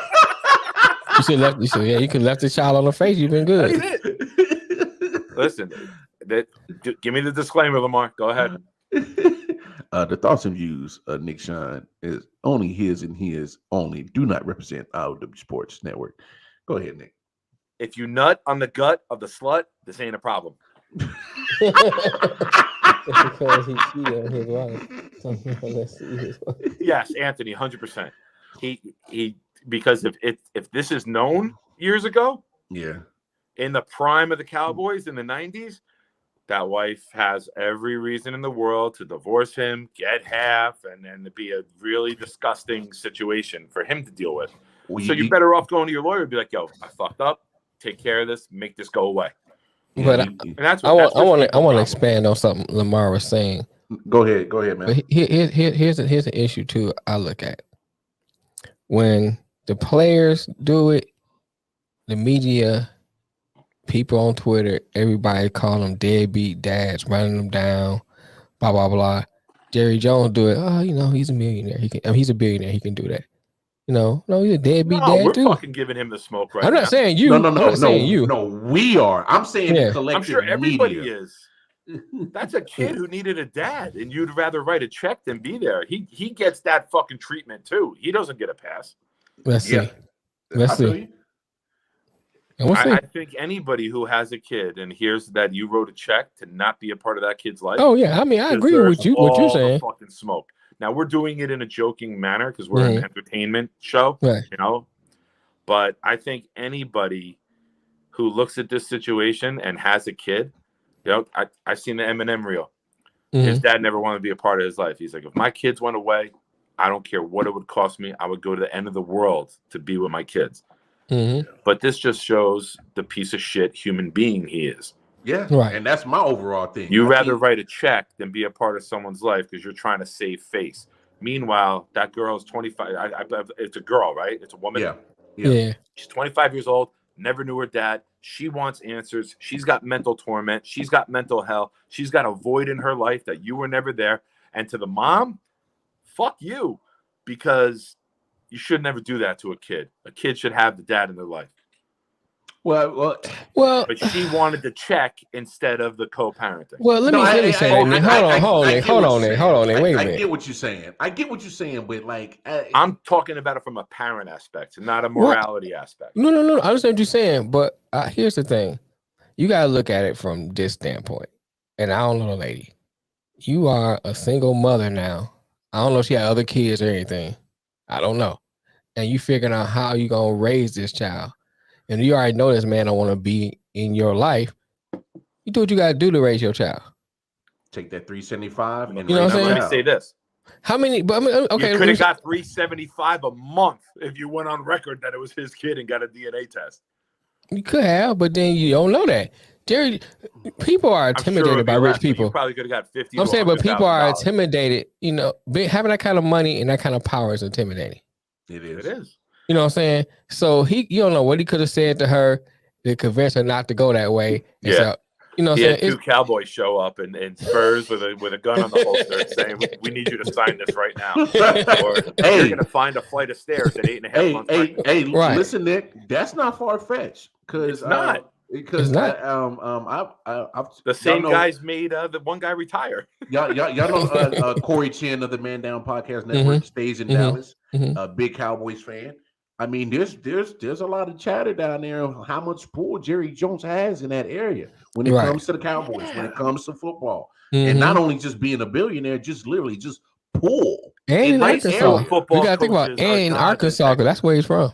Yeah, and Arkansas, that whole southwest area right there. Can you imagine how Jerry Jones is treated in Texas? Right. Jerry Jones is literally could. I mean, honestly, the man can write a check to make everything go away down in that area. I mean, so, and that's what I'm saying. This speaks to the bigger issue of his behavior. I knew he was a shithead because he didn't handle the situation with the dude peeping on his own daughter. So it's no surprise that he's not claiming another daughter. He didn't do nothing to protect the other one. To keep the money train going. That's what Jerry Jones is about. He is MOM, money over morality. And I want to call out one of our viewers right now. Matt, I'm ashamed and embarrassed for you because you said fuck Jerry Jones and you didn't do it in caps like you do LeBron. So you admit that, so I read it the right way. So Jerry Jones from Arkansas, Bill Clinton from Arkansas. See the resemblance in action. Yeah. And I'll tell you right now, but Bill Clinton, two gentlemen you never take a cigar from. But here's the thing: Bill Clinton left a kid on a dress. Yes, Jerry Jones should have followed his lead. Well, you know what? Bill Clinton looked at what Chelsea looked like, and he's like, "I ain't never having another one." Chelsea looked like she got Down syndrome. Wow. I'm just saying, bro. I'm just saying. Don't do that, bro. Come on, man. Well, bash the head against the wall. Come on, bro. Like, she ain't ugly. She ain't ugly. I'm not saying she's like. She ain't ugly. She's ugly as sin. Thank you. I would have to get even roofied. I probably wouldn't still be able to perform with her. Oh gosh, she's dirt. Hey, I don't know about that. Hey, no worries. Matt took care of it for you, dog. There My it man, is. Thank you, Way Matt. to deliver, brother. Way to deliver. Matt, you set a certain standard as a viewer with our show where I expect certain things from you in the comments, and the fact that you didn't do caps lock on the first fuck Jerry Jones, you recovered nicely. Thank you. All right, we gotta give Nick his time. Yeah. Come on, Nick. Let's get this mock draft in before we fuck around and diss Jerry Jones to death. I mean, he's about to have. There's one coming during the draft. You know, I'm gonna sneak one in. He's about to have a Mari episode anyway. So this is a full round one mock. This is my 2.0 mock. We'll have one after free agency, and then we'll have another one on Thursday, the day of the NFL draft, round 1. So new number 1, Jacksonville Jaguars. They franchised Cam Robinson, so they have him at tackle, which eliminates the need, in my opinion, for Evan Neal, who we had at number 1 last time. And now it's I.O.W, who can play guard or tackle on either side. And you got to protect Trevor Lawrence. Now, I know in a year where there'd be a number 1 quarterback, that Peterson would love to get out of this position, trade back, get a fucking haul, but I don't see it. So I think you could put another guy in front of Trevor and protect him long term. And Icky, that everyone's been calling him, even himself, I got him going number 1 right now. Number 2, Mel's Lions are on the clock. A couple mocks had this guy slipping down a little bit, but I don't see it. I'm still giving Aiden Hutchinson from Michigan to Mel's Lions. Mel, you agree? What do you think?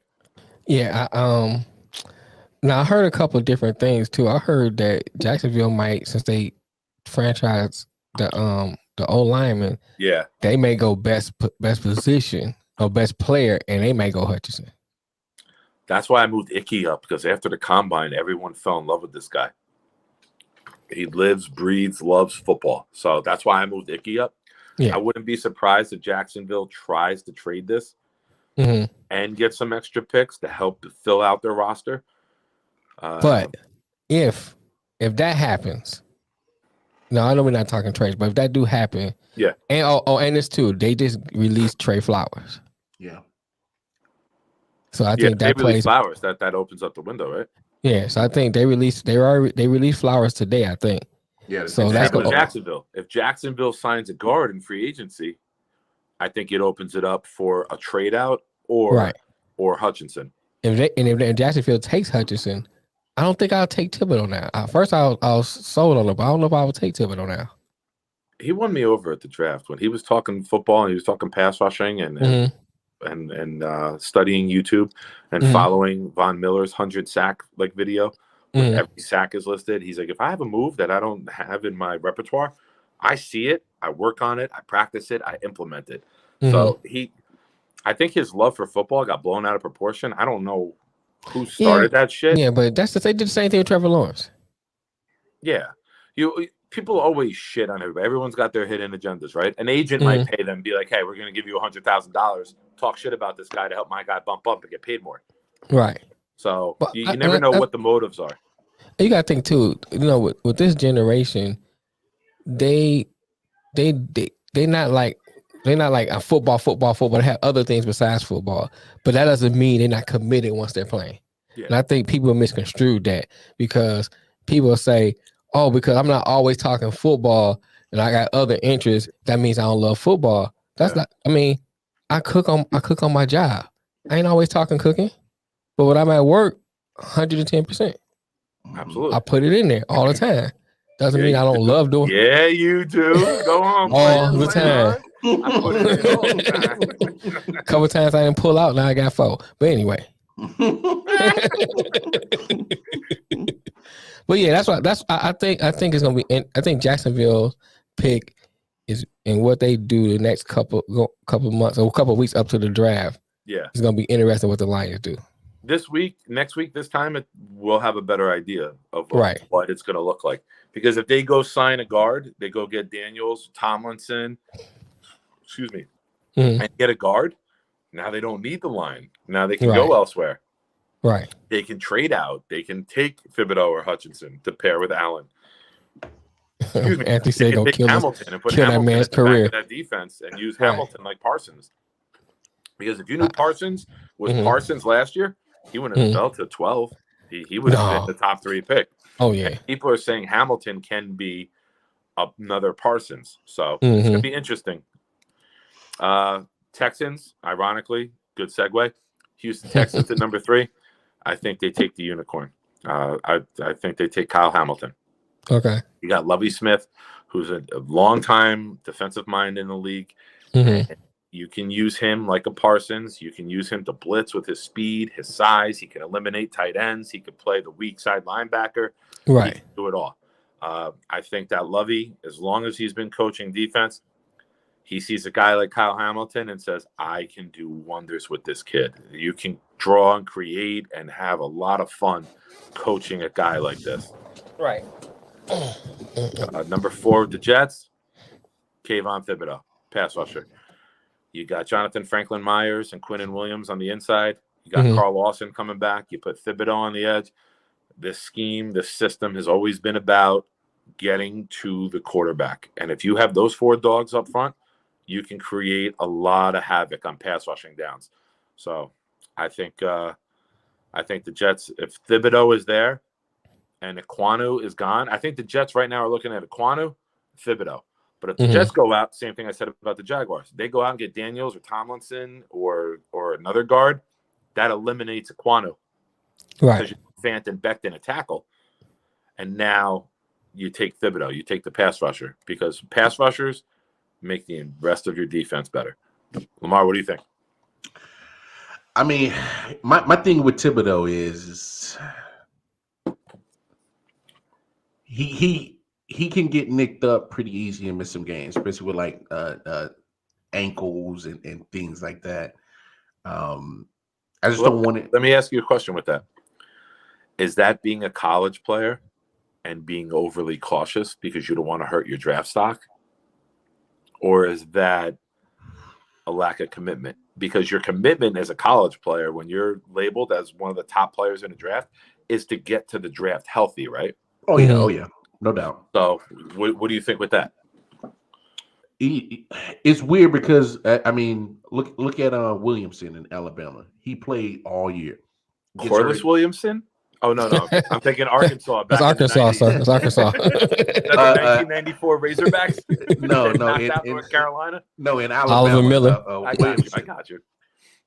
You look at his situation, he goes all the way up to the national championship game and projected a top 10 pick the whole time. And then all of a sudden gets a knee injury in the national championship game, and Jameson Williams. Jameson Williams. My fault. And now you look at his draft stock tumbles because of getting an injury in the national championship game. I don't think it tumbles much. No. I mean, we said it. It tumbles from being a top 10 pick to a later first round pick. So I mean, it's a tumble regardless. Thibodeau, in I guess you got a preference with when do you actually start thinking business for football? Because I mean, let's be honest. When you're reading, you're the number 1 player. Yeah, that's when business starts coming in. That's when business starts creeping into your mind. That first contract is generational wealth if managed the right way. Oh, so without a doubt, some sort of effect. If you got a little bit of a tight of a hamstring, I'm out today, guys. Sorry. Yeah. Bigger picture. Yeah. But now that you're in the NFL, my thing is I think he'll probably get to that more pure part of actually playing football, because now you made it. Now you get the chance to just play fucking football. So I mean, we'll see. Take Matt's comment. Matt, I know you're waiting on it, and that's why I threw it to Lamar, the non-Jet fan, just to make you wait a little bit longer. Go ahead with the 5 pick, man, so you can get Matt out happy, man. We all know the Giants issue. They are very weak at the line of scrimmage. Right. And the Giants get a gift. I got the Giants at 5, taking Evan Neal, the lineman from Alabama. That'd be huge. He was close to 360 all season at Alabama. Came into the combine. I meant to show you that picture. Did you see that picture? He looks solid, bro. Looks very good. He was playing around 360 to 365. I think he started the season at 365, weighed in at the combine at 337. So he showed his ability to commit. Mm-hmm. Guess it's fat. Fuck Matt. Bullshit, bro. That's every day. when you yell "fuck LeBron" and "fuck Jerry," sometimes you gotta fuck Matt. I'm kidding, buddy. I'm kidding. But you get a gift here, man. You get Evan Neal, that a lot of people consider for the last 18 months the number 1 lineman in this class, and he falls to 5, and you don't have to make a move and trade up for him. I think that's an outstanding gift. That lets your left side down for at least next 10 years, 10, 15 years. Right.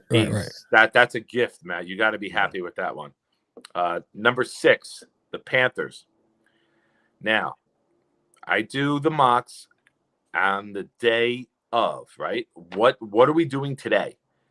Right now, they haven't made a trade for Watson. They haven't made a trade for anybody. So as of right now, the Panthers need quarterback. And I'm going with the quarterback who improved himself the most during the week of the Combine. I got them taking Malik Willis, the quarterback. Wow. I think I don't think a good fit for them, though, man. I just don't think think he's a this good fit for kid them. has an it factor about him. I think he is. You go to that. I for sure thought you was going to go Kenny Pickett, man. Oh, Mr. Small Hands? No. No, I think Willis, I think he's become QB1 in this draft. I would be, as of today, it can move going forward after pro days. I think his athleticism, something that they wanted with Cam down there, right? Mm-hmm. They wanted an athletic quarterback. They wanted a quarterback that could throw on the run. You got DJ Moore. You put some assets into your offensive line. You can move this quarterback around. You can do a lot with this guy. And I think that Matt Rule would have a lot of fun drawing up plays for this guy. I think that's their pick. Giants at 7. Same thing we said about the offensive side, right? They're getting dominated in the trenches. This is the guy on the defensive side who jumped the most during the week of the Combine. I have them taking the edge, Javon Walker from Georgia. So the Giants get 2 premium players in the trenches on both sides of the ball to help build look at Buffalo, right? The coach and the GM are from Buffalo.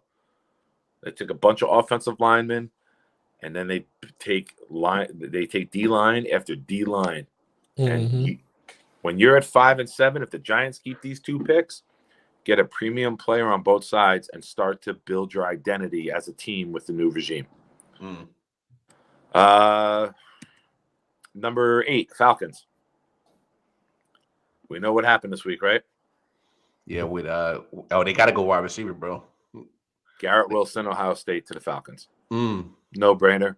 Now it could be Drake London, it could be Olave, it could be Treylon Burks. Whoever they have one on their board, if they stay at 8, they got to go get them, or else you don't have shit.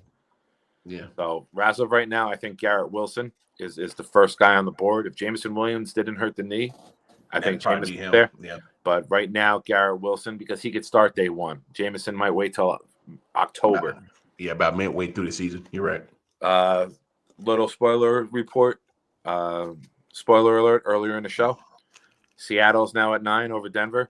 We talked about Seattle building a better team. We talked about them taking the best possible player. Mm-hmm.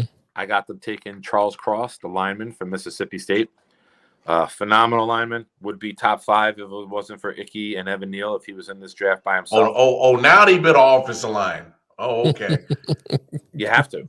You have to. And part of the problem is when you got Russ every year, you're picking mid. Yeah, I'm just talking shit. I got you. No. But I'm speaking to your comment. When you haven't had a top 10 pick until you traded for Jamal Adams. What's up? So I got them taking Charles Cross because, like I said earlier in the show, my expectation for this team is next year they go all in to go get the quarterback. So you got to build the line now so that your quarterback can come in and succeed immediately. Right. Jets at 10. I expect the Jets to get DJ Jones, the defensive tackle from the 49ers, and I expect them to sign a guard like Daniels or Tomlinson. So that eliminates the need for the trench guys. I got them taking the 6'5", jump ball, catches 67% of contested balls, Drake London, wide receiver from USC. You got Elijah Moore on one side of the field. Now you bring in the gigantic Marvel on the other side. And now if they go make a trade for Metcalf, you don't need this guy. You can go somewhere else. Maybe you could take a Ahmad Gardner, the cornerback. But you got to get playmakers on this team. Number 11, steal of the draft. Guy I just said. Washington's got 4 number 1 picks on the D-line. You give them a cornerback like Ahmad Gardner, 6'3", beautiful, smooth hips, can move in transition, can cover Devontae Smith, can cover CeeDee Lamb. I got Washington taking Ahmad Gardner, who Cincinnati. is a steal at 11. Bro, I love him. I would love for the Chiefs to Sauce trade Gardner, up and for go get those him. that don't know, Sauce Gardner. Yeah, Sauce Gardner is You two are cooks, so you love sauce. Makes everything better. Hey, Sauce Gardner is the truth, bro. Oh, and I see that, man. They did cut Landon Collins today because his cap hit was pretty large, and because they just signed him 2 weeks ago. Oh, you like that, Anthony? 2 years ago or something like that.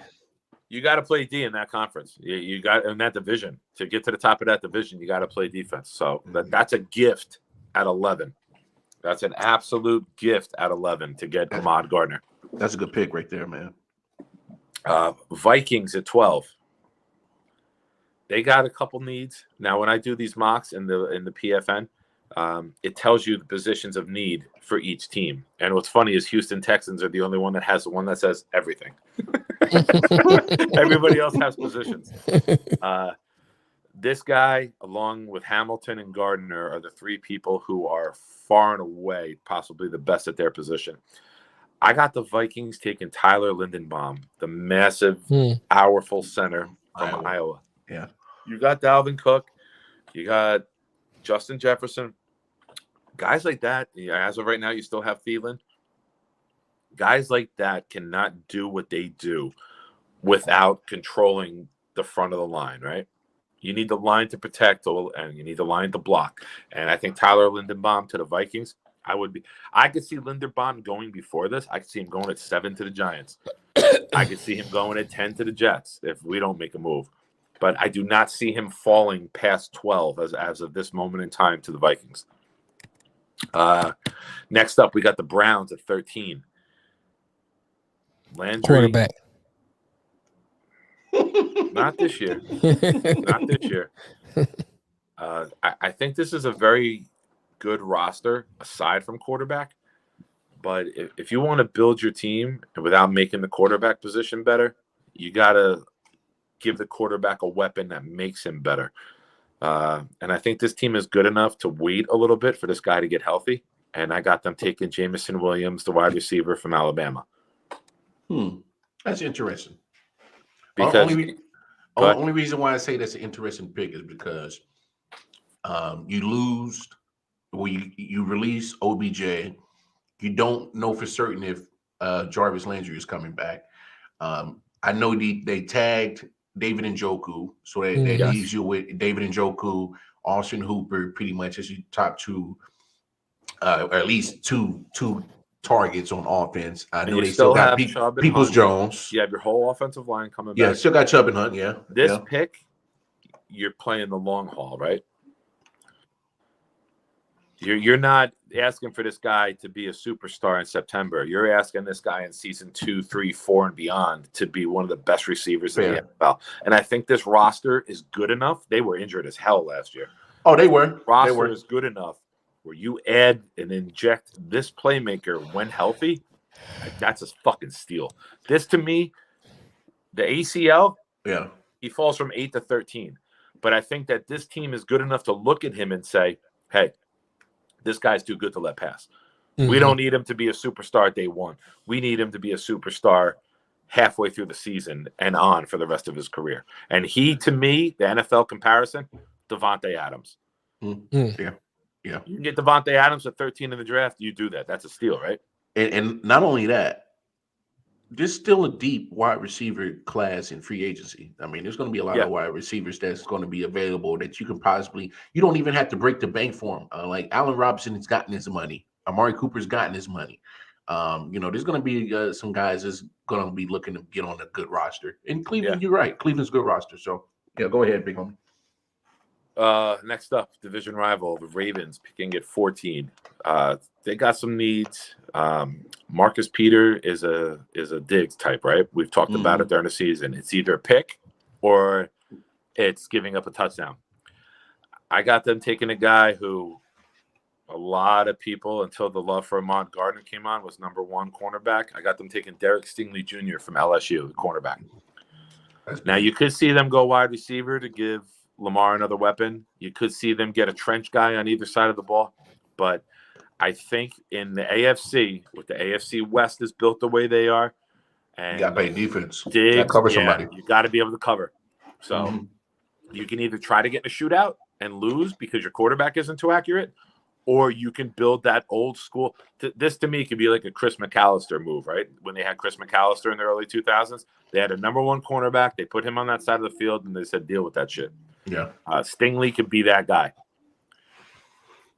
Next up, Eagles, who pick back-to-back. Now, we all remember the Cowboys putting up about 50 on the Eagles in the first 3 quarters of that game, right? So I got them taking an edge rusher, Jermaine Johnson from Florida State, who would be a steal at 15. And then I got them following it up with linebacker Nakobe Dean from Georgia. I got them putting 2 freakishly athletic studs on that front. Yes. Because you need to be able to go sideline to sideline. You need to be able to get after the quarterbacks, and you need to be able to cover the tight ends. And you got a guy like Dean who can blitz right up the middle like a fucking missile. Yeah. So I got those 2 picks going there back to back to help build out Philly's defense. We said earlier in the show, I teased it a little bit about the AFC West needing defense. I got the Chargers now, who just recently acquired in the last hour during the show, Khalil Mack. I got them taking Trent McDuffie, the cornerback from Washington. If you're playing in that West and you got those quarterbacks, and Denver's got those 3 receivers, and the Chiefs got their track stars, and the Raiders got some guys who can run. I'm just waiting on one name to see where he goes. Okay. Trent McDuffie, cornerback from there. Next up, we got the Saints. They need a quarterback. Very good. Very good. They need a quarterback. I got them taking a very Drew Brees-like player. I got them taking Matt Corral from Ole Miss. Not the biggest guy in the world. Accurate, has some moxie, smart. For the Saints to stay at 18 and get Matt Corral, I think that's a very, very good situation for them, because you don't have a lot of assets to trade up, and now you don't have to pay that top 5 quarterback or that top 5 draft pick salary. Yeah. So you could take a little risk on him. People expect Winston to leave. I can't see Tebow being a long-term solution. Right. Put that motherfucker at H-back and let Matt Corral go. As of right now, they still have Michael Thomas, who should be back and healthy this season after his 3-year endeavor. I wouldn't count on that. He wants out of there. But $22 million, who's going to trade for that? I'd be surprised. No, you're right. He the Johnny Moxon. I don't want your life. He ain't Mox. All right, 19, the Eagles. We gave them Jermaine Johnson. We gave them Nakobe. And now I got somebody to pair with Devontae Smith to help whoever the quarterback is. I got them taking Chris Olave, wide receiver from Ohio State. Staying in the state of Pennsylvania, Pittsburgh's up. Now, there's rumors of Pittsburgh debating trading up. There's rumors of Pittsburgh trading for a quarterback. But as of right now, they haven't done that. So based on today and where we're at in the NFL, I got them taking the Pittsburgh boy, Kenny Pickett. A little surprise for him to fall. Last time we did the mock, I had him at 6, I think, to Carolina. Yeah, I'm surprised you switched those, because I think something about Willis just blew everybody out of the water. Yeah. His interviews were amazing. His ability to break down film, the stories come about Willis. Not that there's anything bad about Pickett besides his hands, but there just becomes a player that everybody becomes fascinated with. At quarterback here, as important as here. Yeah. And if you got the smarts and the wits and can break down the film and to go with your arm, you're Willis did that. Every story coming out is Willis blew teams away. Yeah. And his character is fantastic too. All right. Bag of shit Patriots are up. They got the Cheaterettes. You saw what you saw what the Colts did to them. You saw them hand off the ball. You saw them run right through them. You saw that the Patriots front was not the same as it once was. They get Big Boy Davis from Georgia. I'm calling it right now. No, I got them. George Karlaftis, the edge. Wow. From Purdue. Yeah. He, to me, has like a Vrabel type of... He kind of fits that Patriot kind of player model. He's not the most athletic guy, but he's physical enough to set that. To me, he's Mike Vrabel. Right. He's a methodical, strong, stiff guy, but he can make all the plays. And I think he's got Patriot written all over him, which I would hate to see as a Jet fan. That's fair. I wanted to write like a fucking punter in, but I didn't. No, I'm surprised you went that way because to set the edge, because I just thought with some of their run defense getting torn to shreds, I thought that Big Boy Davis would have been great in the middle right there. But I see where you're going with that. Go ahead, big homie. I'll move this over a little bit. Okay. Next up is Vegas. We talked about them earlier in the show. We said, all right. Boo. They get a guy. The Raiders. They get a linebacker, jack of all trades. I got them going with Devin Lloyd from Utah. I like which could be labeled a steal at 22. Next up, the Arizona Cardinals.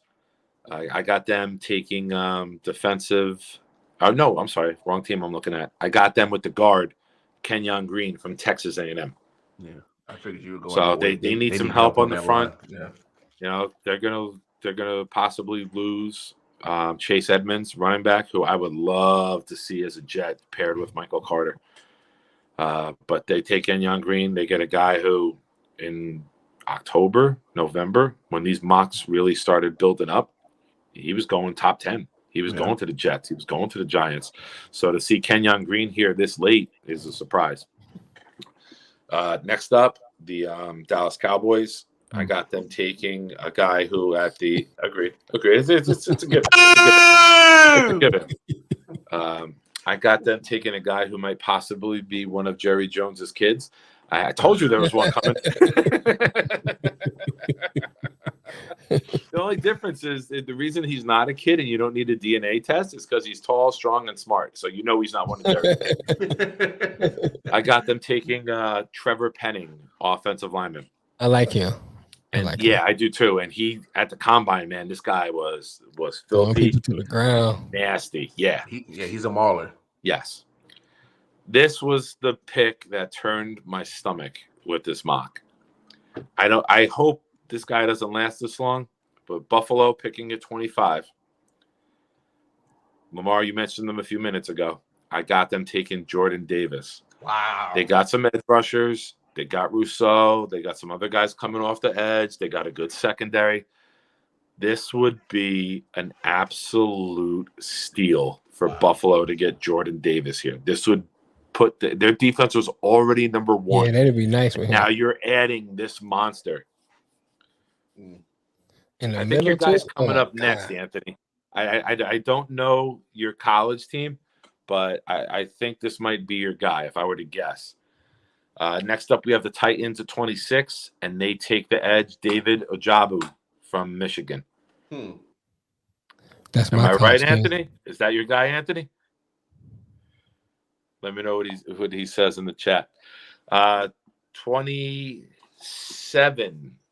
25, 26, 20. Yes, 27. I didn't label them. I'm just going off of memory. That's how many mock drafts I do. I have the draft memorized on who picks where. Tampa Bay Bucks.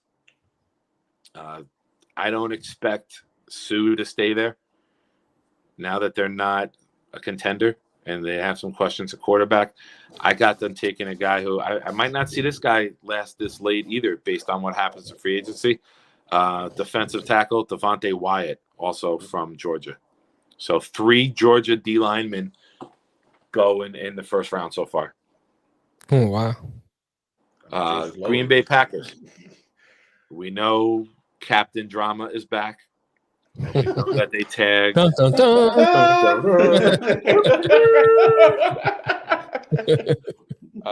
I got them taking Traylon Burks from Arkansas, a guy who I've debated for the Jets at 10. Nice. I see him being like a Debo Samuel type. When you watch that film of him against Alabama, I say it every time we talk about him. He was the best player on the field that day.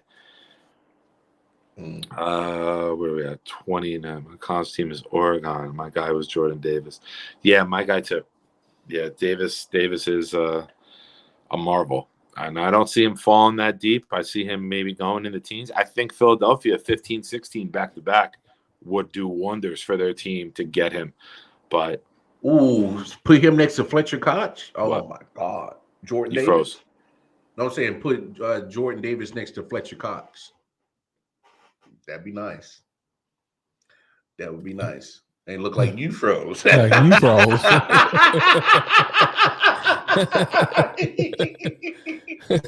I'm like, Fletcher Cox? Going once? Like, yeah. I hit him with like the Mortal Kombat. There he is. He's back. He's back. Oh, you add him in.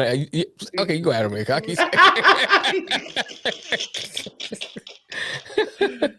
I felt like I was in the movie Popeye. He loves me. Anthony said. What he said, that's it. What happened? Did I freeze? Like looking stupid or something? Yeah, you froze. And Anthony said, "That's the look. Are you my daddy?" Jerry. Oh, all right, shit. where did Treylon Burks? Did you get that pick? Did you hear Yeah, that? we got that. Treylon Burks to the Packers. Next up, Miami Dolphins. We know they got the coach from the 49ers, the offensive coordinator. That team's all about building up a line, building up the trenches. I got them taking a guy who could play guard or center from Boston College. I got them taking Zion Johnson. Very good Senior Bowl, very good, solid player. Can go in and play wherever you need him based off of what you do in free agency. If you take Tomlinson, who has some ties, you can put Zion at center. And then with those two picks, you greatly upgraded your front. Mm-hmm. Chiefs. This guy in November, December was going sometimes as a number one corner. I got you guys taking Andrew Booth Jr., cornerback from Clemson here, which is a very, very good value at the end of the round. Because you're going against those Broncos receivers and you're going against the Bills in the playoffs, you're going to need some corners to cover. What do you think? Mm-hmm. No. If the Chiefs don't go defense through majority of the draft, I'm disappointed because,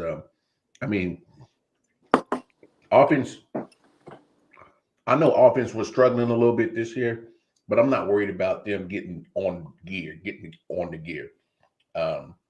They just got to get out there on their way on offense.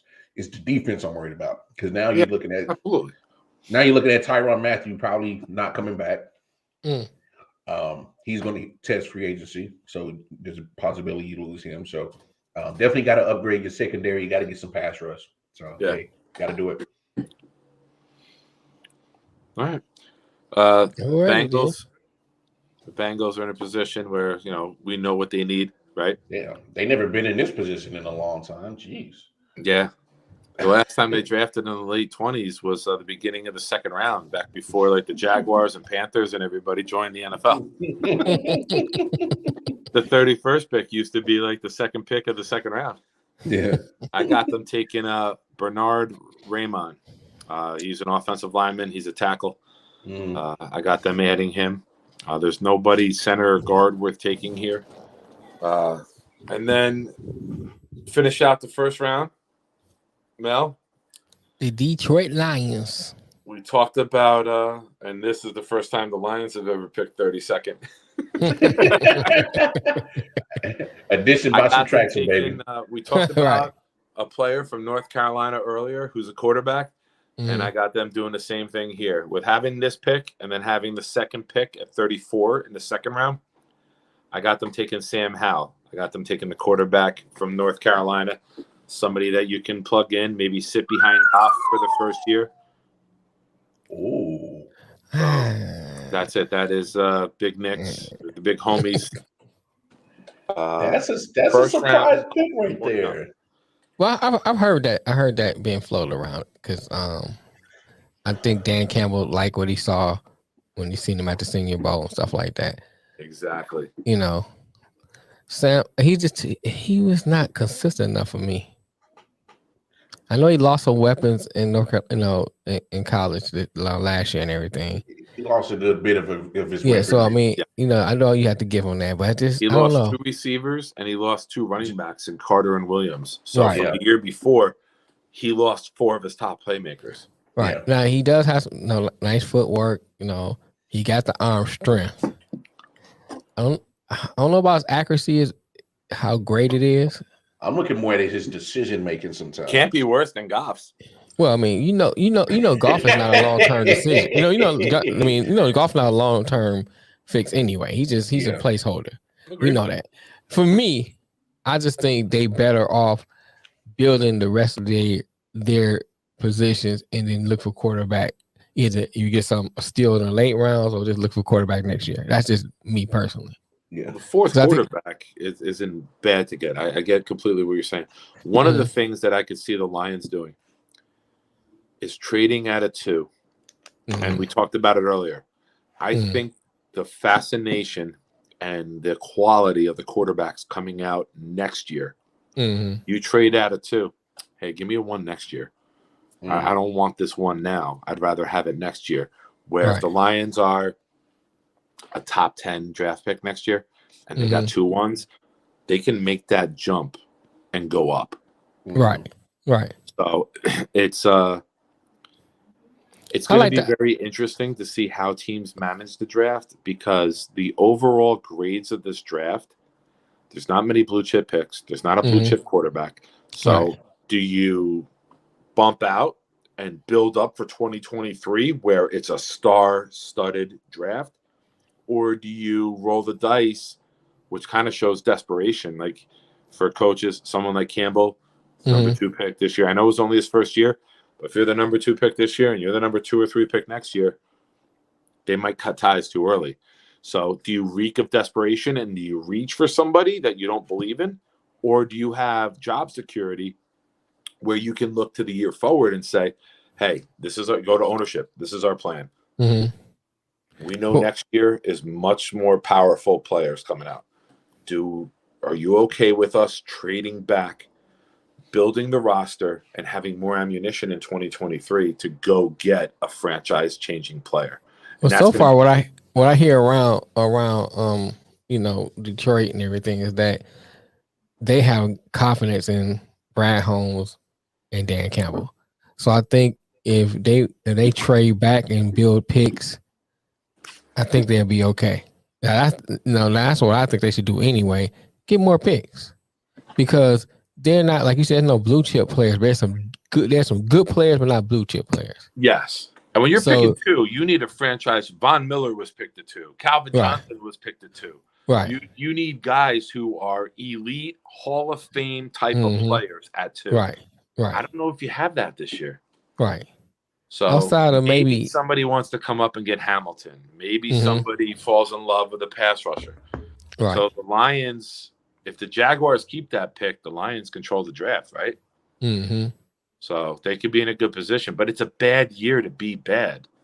Yeah. There's no Will Anderson. Will Anderson Aiden Hutchinson and Thibodeau would not be talked about if they were in the same draft class as Will Anderson.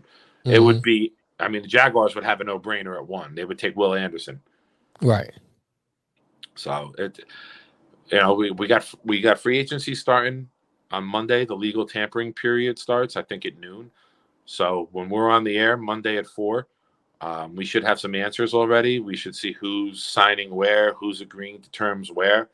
And, a week or 2 after, as free agency, the first wave kind of settles down and we're into the second, third wave, we do another mock, and then there might be a huge difference on this.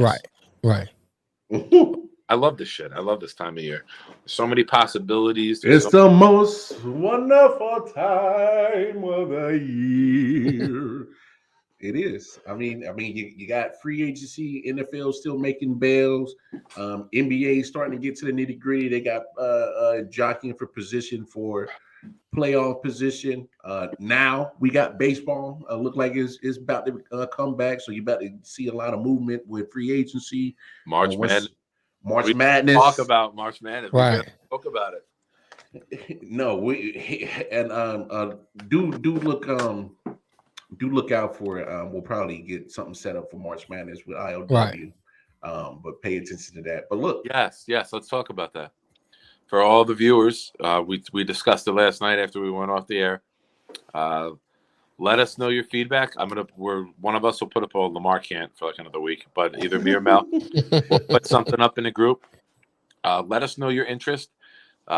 We'll do a March Madness bracket. We could set up like a group on ESPN to manage the brackets for us. And what we could do is, if you want to do a pay league, if you want to do like $15-20, whatever, we'll manage it. You guys can send us the money and we'll run it. And ESPN just does it for you. So it's just a matter of Venmo and the money, and we'll go from there. If there's no interest in a pay league, we'll set up another thing. If it's a pay league, we'll set up a password. When you Venmo the money in, we'll give you the password, and then you can join the group. If it's a free league, we'll just open it up for whoever to enter and go from there. But it's up to you guys. We'll put a post in the league. I'll put a poll up. If you're interested in the money league, vote yes. If you're not, put no. We'll go from there. Yep. Works for me. Yeah, a lot of stuff coming around in the sports way. But look, we're not gonna hold you guys up too much longer. I want to give a big shout out to the big homie Nick for always getting the mock draft ready. Big shout out to the big homie Detroit Mel who puts all this together. And then I'm gonna thank myself because I'm the looks in the good looks of the three of us. So I got to make the show look good.